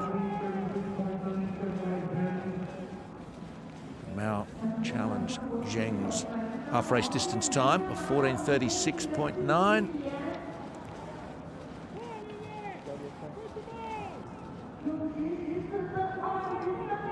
Yes, he can, by 13.7.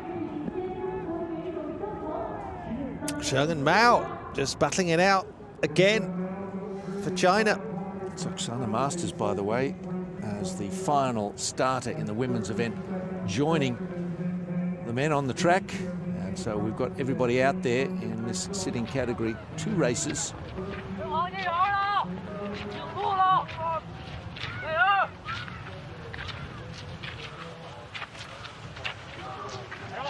.220, that huge lead for Zheng.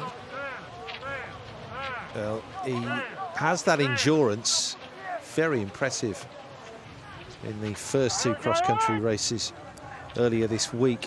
Out quickly, hitting the front and maintaining the power and the consistency. It was a really terrific finish as well from Zheng in that sprint event to get past Mao. And Colin Cameron, interesting comments from the Canadian, just said he couldn't quite get at the Chinese, who have conditioned themselves perfectly for this event. And spared no expense really in getting their athletes fine-tuned for these Winter Paralympic Games. There is Colin Cameron riding the 4th place at present. Yeah, there's no dollars spared in preparing the infrastructure for a big future for winter sport, not just for athletes, but for anyone who wants to get involved. 2-2 there is Hope Gordon, GB. Yeah, Hope Gordon also on the British Canoe High Performance Programme. Paralympic GB's first ever female Nordic athlete, by the way. Strong squad from Team GB in the Nordic events here. But a 1-1-1. Cameron, a 33. He was just being given his time relative to Romele by one of the coaches on the side of the course. There's the deterioration of the tracks happening. It's had a lot of traffic today. These are the biggest fields of the Nordic skiing events. You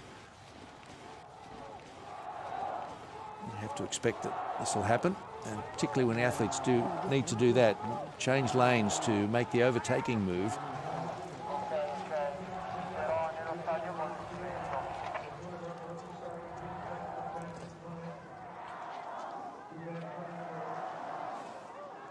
Fans in the stands in good voice. Big Chinese chances in both events. And Aaron Pike just decides to shift out of the way. The athlete coming past him is Du Tian there.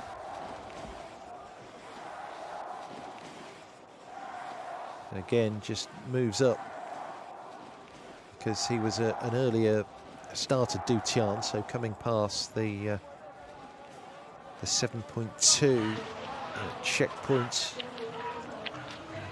a good way before the other athletes, the later starters, who will certainly make up the time. Zhang Pang at 17:44.6. Now moves up temporarily. Good race between those two. It's the sound of the wind there once more for us.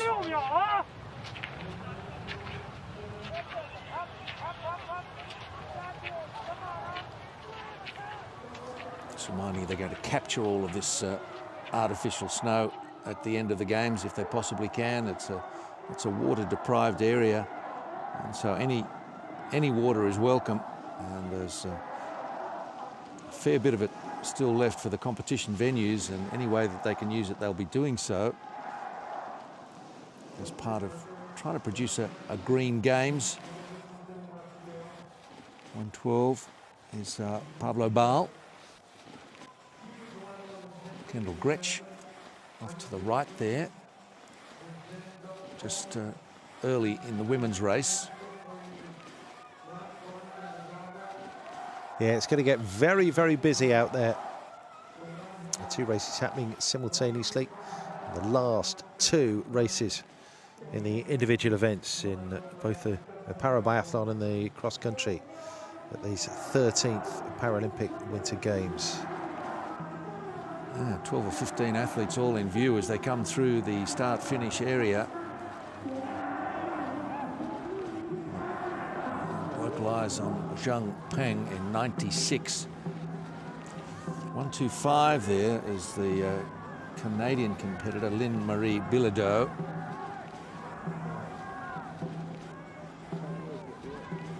What do you call those little bobs of hair out the top? You're a fashion follower, aren't you, Andy? The Bilodeau bobs on top of the head. They've probably got a name, but I don't know enough about women's hairstyles to find the name. But we know it's her because that's what she likes to wear when she competes. There on the left of your screen now. In amongst the men as they all make their way around.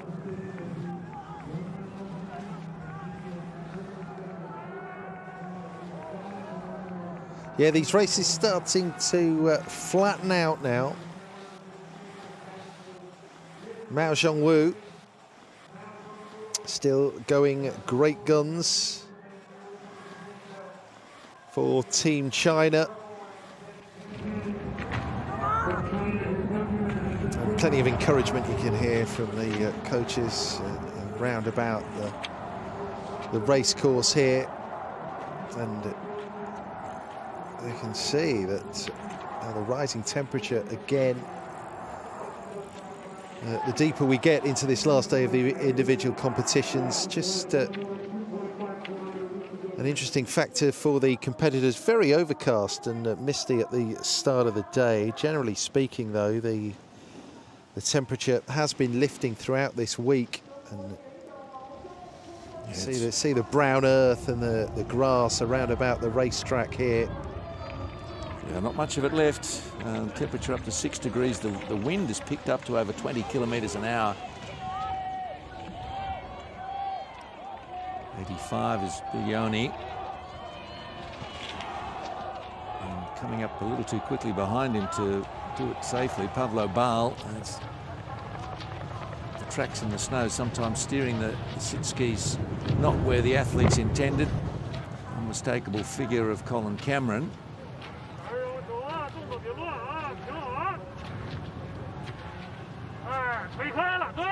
144 down at present is the Canadian Cameron.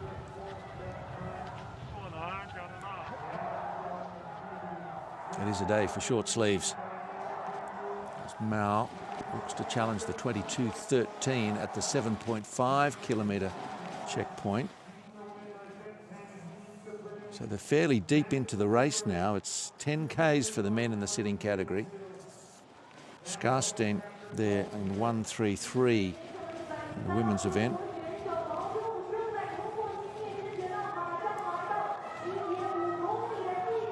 Mao and Zhang still.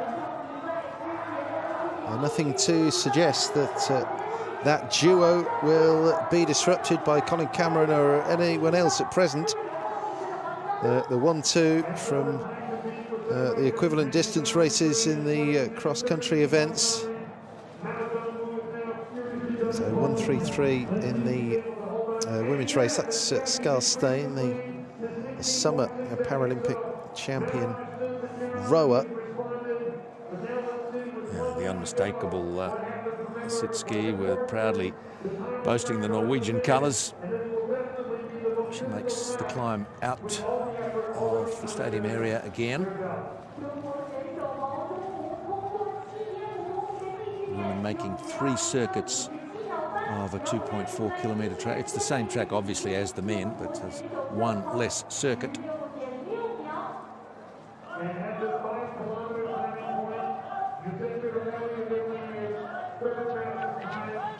So 5K timings then, half race distance. China leading the way. Colin Cameron up there too. The Brits down the order, failing to make an impact really. Scott Mina and Calendar boys. A little tricky trying to convey to you the exact race situation when some athletes, as we have in the men's, they've gone through 8.5k, Zheng and Du, but you have to pick a point where they've all come through and say how it was going there, but things can change quite quickly.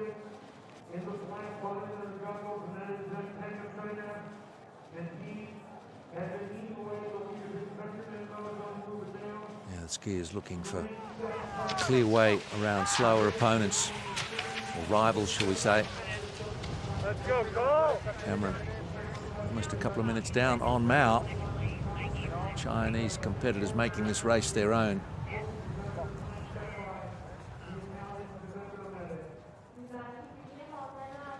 Cameron in hot pursuit there. Shin just up ahead of him, and Cameron just scoots around the outside. No worries. Dadiani dropped as well, the Georgian skier. And the sprint, he was just behind actually the Chinese duo, the Cameron. He just run out of road. Mao was 2.5 down on Zheng at the end of that race. Such a big field, quite a challenge for the team support crew around the course to keep on top of everybody. They've got team members also in the start-finish area to monitor what's happening on the big screen, as well as gather whatever information they can off the scoring monitors. But this is the biggest field we've had so far in either cross-country or biathlon in the men's sitting event.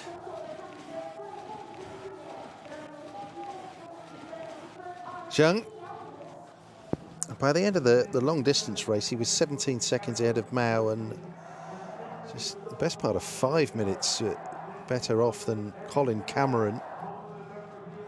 So it gives you an idea over the longer distances, just the extent of the endurance abilities of these Chinese athletes. Well, Zheng Peng, one of those Chinese competitors who does have a history of previous Paralympic Winter Games, a 4th in the long distance event in Pyeongchang and 10th in the sprint. Some of them are just really recent additions to the Chinese program. Once the games were announced as happening in Beijing, both Olympic and Paralympic, then, my goodness, some facilities were thrown at it, and resources and coaching.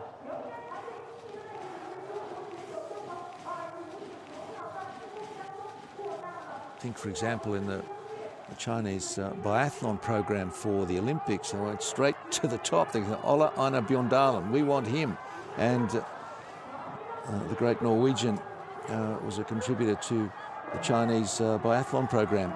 Not the kind of success that they're having in the Nordic program here in the Paralympics, but you get the idea. Whatever needed to be done, whatever needed to be spent, wherever they needed to go, that's what they did. And Du is coming down to the line to give us a time to work with. Our first finisher then in the men's middle distance race. It's Du Tian, 33:19.9. So indeed, our first reference point. And you're going to get a clubhouse leader, a genuine clubhouse leader, if you will, in almost no time at all. That was Romele pushing hard for the Italians, the 30-year-old. Just finding a bit of extra power there, 1:10. Vasil Kravchuk of the Ukraine. This is Romele. You can almost feel the hurt, really, the grimace on the faces of these athletes as they strain every single sinew Zhang Peng will be down soon. Asaltsev is through well outside at 5:30. And the locals are getting pretty excited about the chances for China. Zhang Peng went through at 9.7 kilometres not too long ago, and Zheng is there. What a time. Yeah, 30.08. That is our genuine reference time from here on in for Zheng Peng, clubhouse leader. He's done his bit. He'll just try and lower that pulse rate. Think about what he's done, because it could well be another gold medal for Zheng Peng. Mao Zhongwu will chase him down every step of the way. Look at that, 47.3 inside, in fairness. So it's looking like a switch around in the podium positions that we've become accustomed to in the cross-country races. Ethan Hess finishes in 38.16. That's 8 minutes down. Nicholas Lima of Argentina, he's at 9 minutes adrift. It's Mao, isn't it, for China? Mao and Liu Mingtao due to finish pretty soon. To the right there, that's Hope Gordon again going through, but focusing on Mao Zhongwu. Turning the tables on his great rival, Zheng Peng, when it's come here to the middle distance events. Yeah, he's run a great race, just a bit extra now to get to the line and make sure. Plever of Poland comes in 6 minutes away.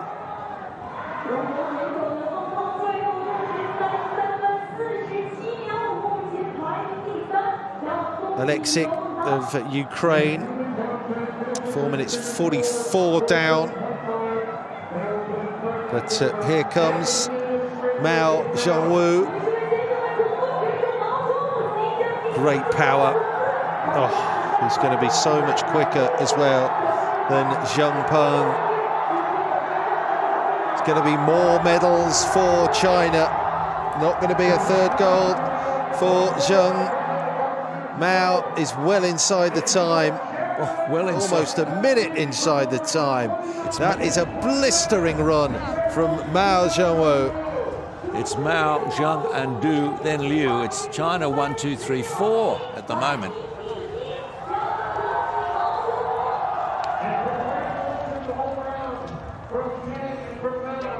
Those lucky enough to come here have been well entertained. Lula of Brazil finishes 9 minutes off the winning pace. Robelson Lula, the 4 Brazilians in the race here. Mao will drape himself in the Chinese flag on another spectacular day for the host nation. It's going to be cross-country medals, 4 and 5 on the final day of individual competition. Is taking their cross-country tally up to 15, and another gold medal for China.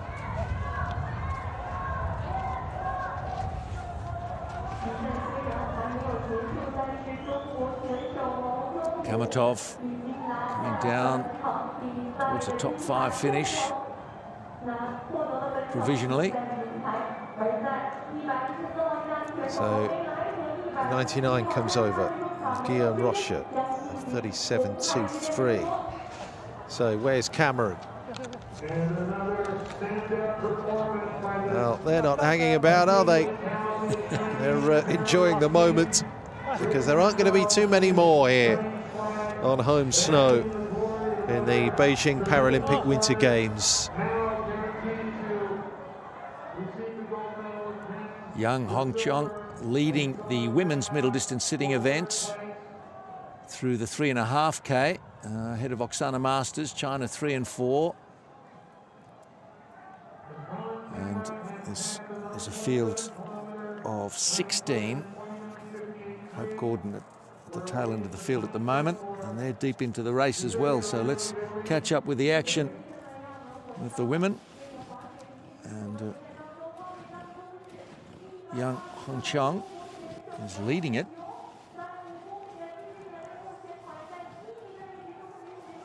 7.5k race. That's through 5Ks. See if Masters can make a challenge on the Chinese dominance of this race also. Well, yeah, just as Sheng was going for the triple in the men's, it's Yang going for the triple in the women's events. Yang Masters, Li Pan Pan. That's been the 1, 2, 3 in both the sprint and the long distance amongst the women. Masters sitting in second spot, about 6 seconds down at a recent checkpoint. We'll go back and see Colin Cameron finishing in third position. He's got it again, Cameron. He's pushed Du down. And yeah, a finish for Mina. Down in 9th place at present. Well, extraordinary consistency amongst the top performing para cross-country skiers in the sitting category. Cameron, he just can't get at the Chinese, but on the podium again for the third race. Zheng comes in. Yeah, they weren't expecting that, I don't think. They were a bit premature, perhaps celebrating the 1, 2, 3 as Cameron pushes Du off the dais into third, but behind Mao and Zheng, still a fantastic result for the hosts. So 31.47 is the target for Romiley. Women's race, and it's going to be Team China again by the looks of things. Yang, Shan, Oksana Masters, Li Pan Pan, Ma Jing. China 4 of the top 5. Kendall Gretsch needs a big finish if she's to be involved in the conversation in the latter stages of this race. So Yang will be the first to come down and give us a look at a leading time in the women's event. She left the gate 4th behind Martin of the USA, Hope Gordon and Monica Kukla of Great Britain and Poland, and pushing for all she's worth down to the line, to the encouragement of the big crowd in. They've managed to fill the stand just about at Zhangjiakou.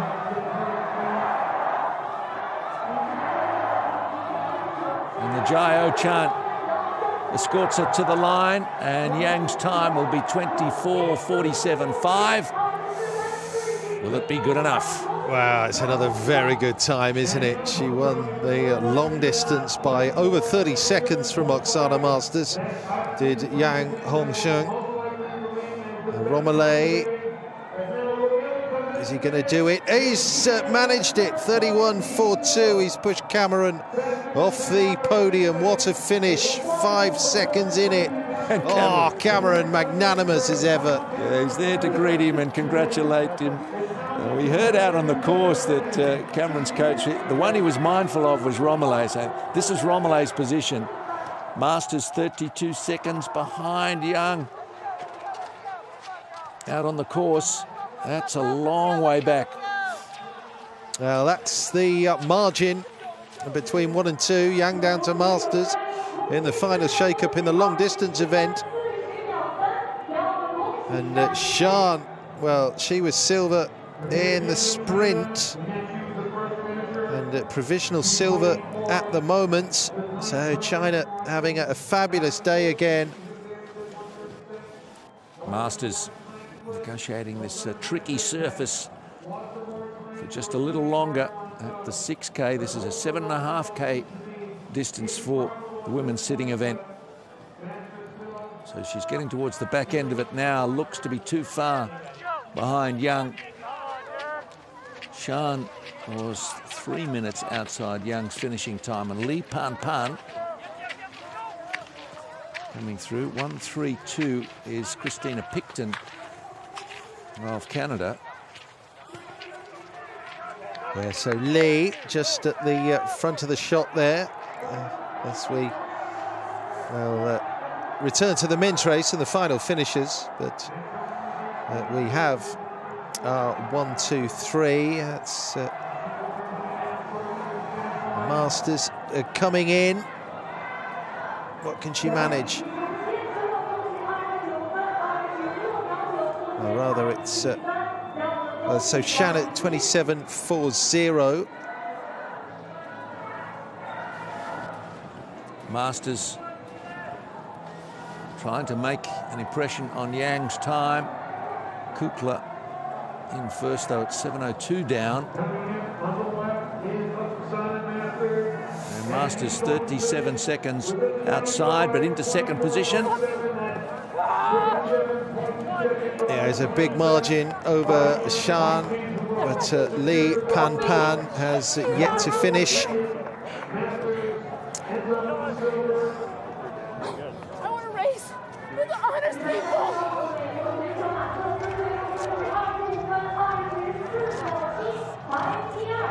And getting embraced there from Aaron Pike, the partner.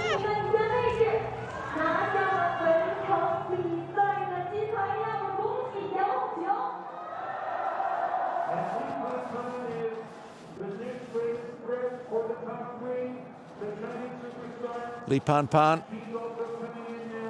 coming down, and 1.32 is Picton just in front now.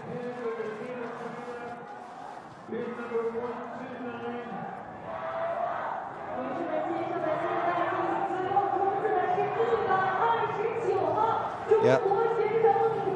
Final pushes for Picton. So 28 is going to be good enough for a fourth place for Picton. Yang still has the time. Masters second. Shan in third, but Li Pan still to finish. And Li, 1:43 down, pushes Shan off the podium. Li at 26.31. It's China 1 and China 3, with Masters in the middle of them. And Ma into third place, 1:35.4 behind Young. So at the moment, 1, 3, 4, 5 and 7 the Chinese team.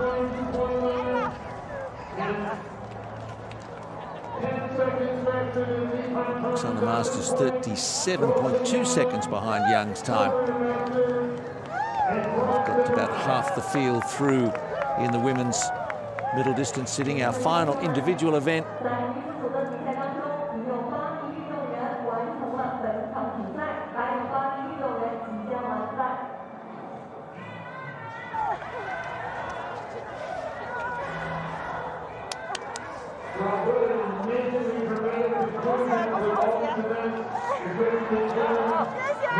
Well, it might not be Li this time round, but it's Ma Jing getting on the podium in this women's sitting race over the middle distance. And Kendall Gretsch, hasn't happened for her again in the cross country. Final finishes over the line here. Gretsch not finding this race so much to her liking. In sixth spot at the moment. Bilodeau of Canada coming down. And 9.5 minutes behind Young's. Really impressive time. No one able to get within 40 seconds of her.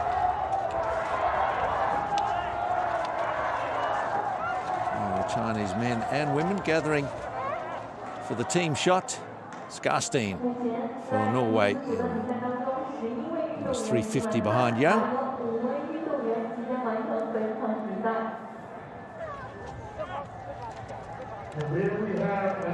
Skarstein at 33. And the veterans in the field of the women's sitting event.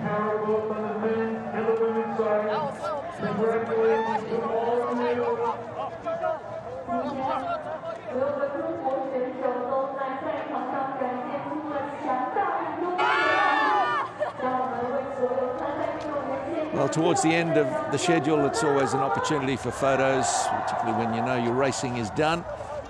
No more opportunities on the snow for some of these competitors, even though there are relays still to come. There won't be room for all of them. So get the photos while you can.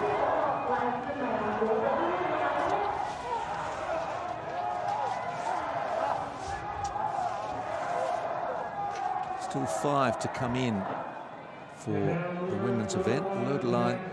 Dirtline, I beg your pardon, across now.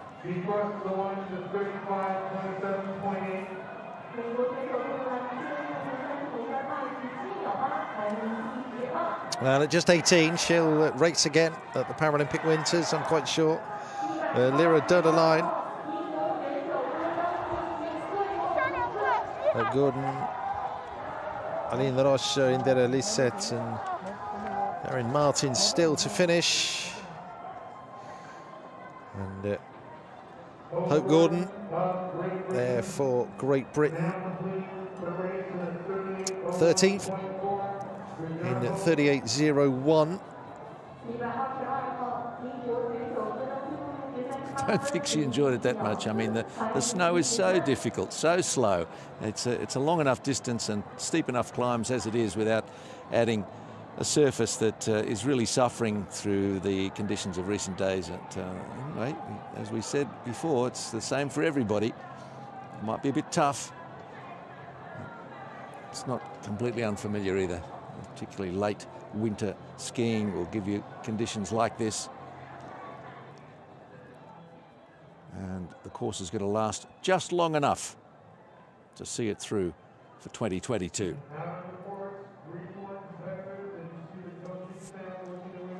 A few competitors still to come in, and then we'll have a couple of recognition ceremonies. And that'll complete another really busy day at Zhangjiakou. 6 medal events. Dos Santos Rocha coming through for Brazil in the men's event. Looks like Erin Martin, following him down there. Actually, and we'll be seeing Indira Lisset as well at some stage. Santos Rocha, she will be finishing maybe in the top 10.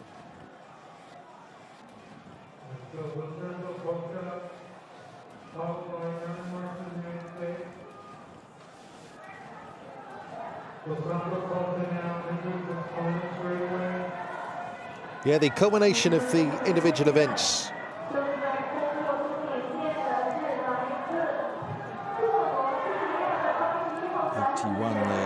There is Josip Zima. Last finisher in the men's middle distance. So 52.22 is the time to beat to avoid finishing last here. And that's what he does as well, Joseph Zima. They're finishing 33rd, so they're all home. The 34 starters in the men's middle distance event. The women's race completed. Dos Santos Rocha there in 5:20 behind Young. She does make the top 10. Yeah, that's more than respectable from Aline Dos Santos Rocha. And Erin Martin and Indira Lisset to bring the women home. 16 in the women's race. 4 of the top 5 from the host nation, China. And the nurse from Seattle, Washington gets across the line.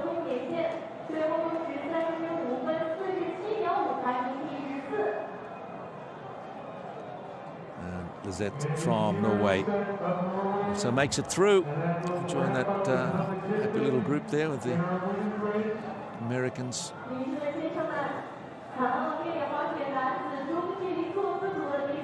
Skarstein was having a chat with them as well.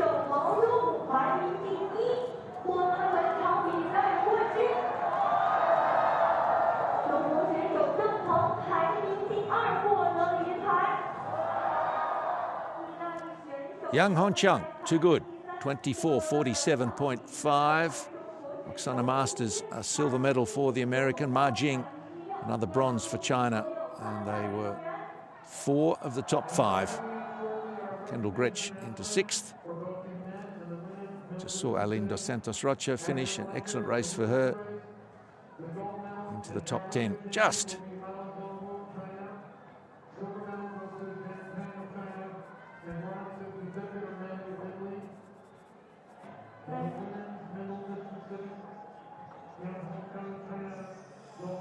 And confirmation then of how the men's middle distance race finished. Mao and Zheng switching their positions from the sprint and the long distance. And Italy getting on the podium as well, with Romale landing the bronze. Concluding the individual events then in the Para-Nordic sports at Beijing 2022. It's been such a busy week of racing. And what a productive week it's been for the host nation, the Chinese. 3 more gold medals on this final day. 6 all told, with a couple of silvers and 2 bronzes. And we shall see the recognition ceremony of the men's middle distance.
Mao Zhongwu, a little too good, best part of a minute ahead of his teammate Zhang Peng, and Giuseppe Romale in 3rd for Italy, and Italy's first medal coming up in the Para-Nordic.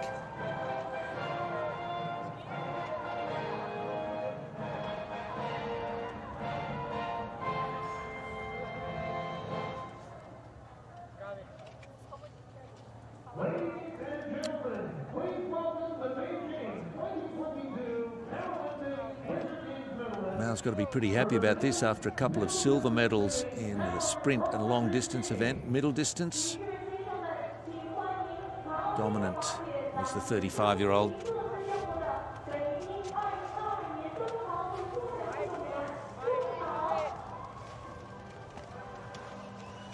Of course, he was finishing 2nd behind the man he's beaten today, Zhang Peng, gold in the sprint and long distance. And Romale picks up, as we mentioned, Italy's first in either biathlon or cross country at these games.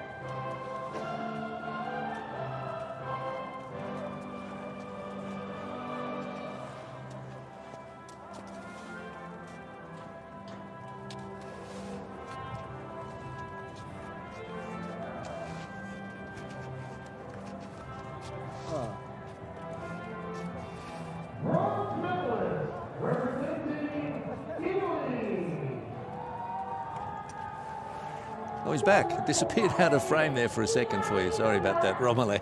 Giuseppe He's found his spot, and he's pretty happy with his position. World champ silver, Paralympic Winters bronze for Giuseppe Romale.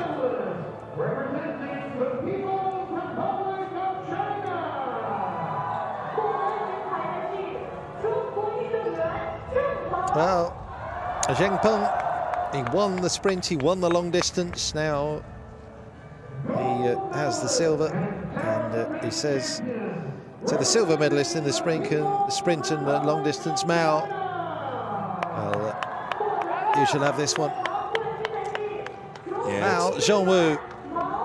It's a good spread of medals, isn't it, for these two men? And Romale making a nice addition to the scene in the recognition ceremony. All happy in the stands. 1 and 2 China, 3 Italy.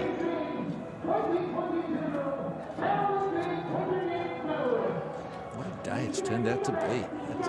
Just about matches Romale's outfit, isn't it? With that sky. And Italy just in the nick of time. Just at the end of the racing.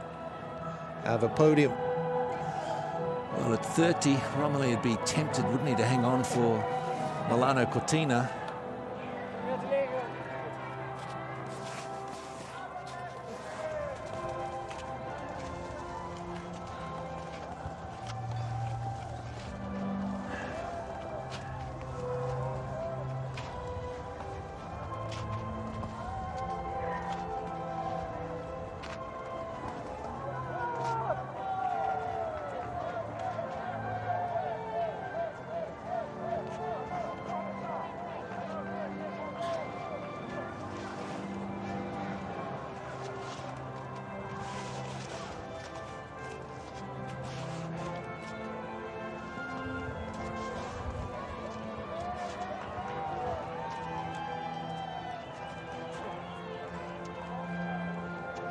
It is interesting being in so close to the snow. You can hear its texture, that's how soft it is. That's right, these men managed it just fine. It is what it is.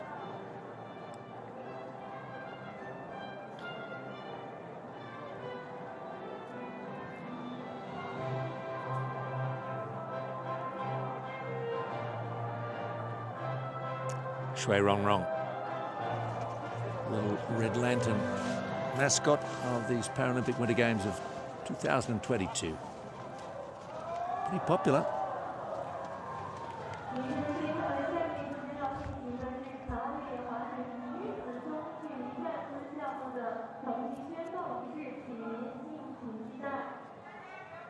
Ladies and gentlemen, coming up in just a few short instants, the recognition announcement for the women's middle distance sitting power cross-country team. Women's recognition announcement, as you might have heard, just about with us, and then we'll be done for the day at Zhangjiakou.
Masters there.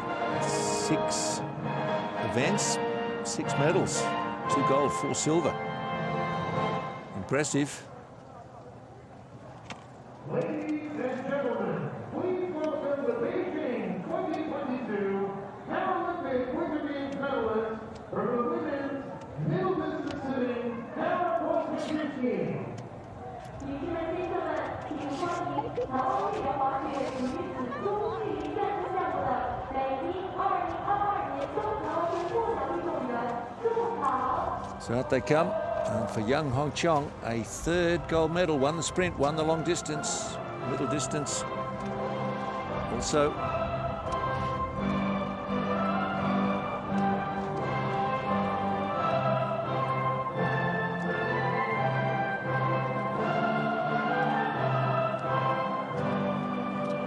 And in Beijing, we have a 15th individual medalist in the Paranordic events for China.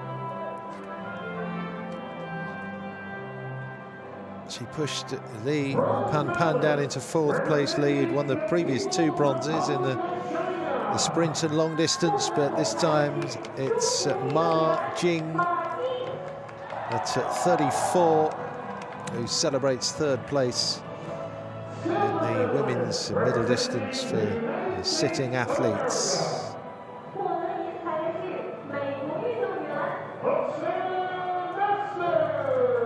Masters, yeah, that 4th silver.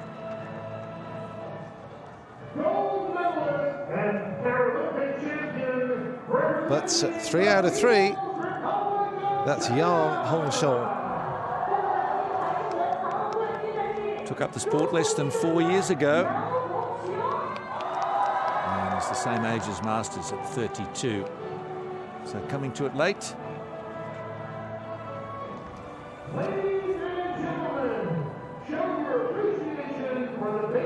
Not too late.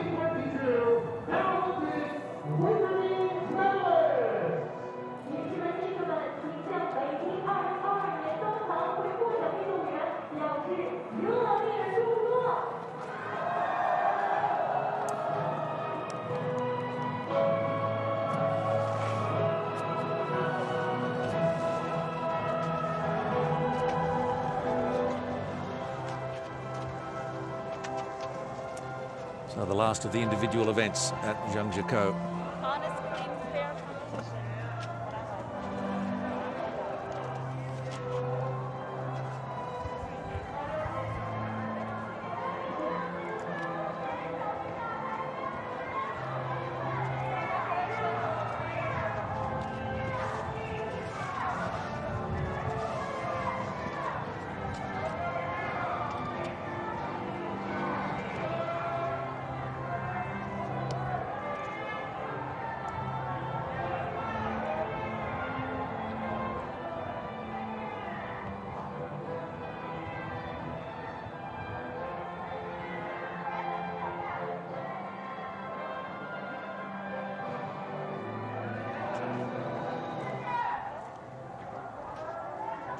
Young gets the last of the tape off, the last of the photos, and we're about to say goodbye to you from Zhangjiakou after a really busy day for the middle distance events. We hope you've enjoyed them.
Well, certainly an eventful day at Zhangjiakou. We got the expected but nevertheless memorable victory from Brian McKeever to make it number 16. We've got Lynn Asmeyer coming through for Germany, a real star of the future. Lots of performances to reflect on and to think about in years to come. But right now, for the moment from Zhangjiakou, we're just about done. Yeah, some outstanding individual performances then to wrap up the racing. But 24 hours' time, we'll be back for a couple of last hurrahs with the relays, a one last chance for glory. But that's all from the individual racing at the Zhangjiakou National Biathlon Centre. Thanks so much for your company, and hope you can see this event out with us with those relays. For now, though, it's bye-bye.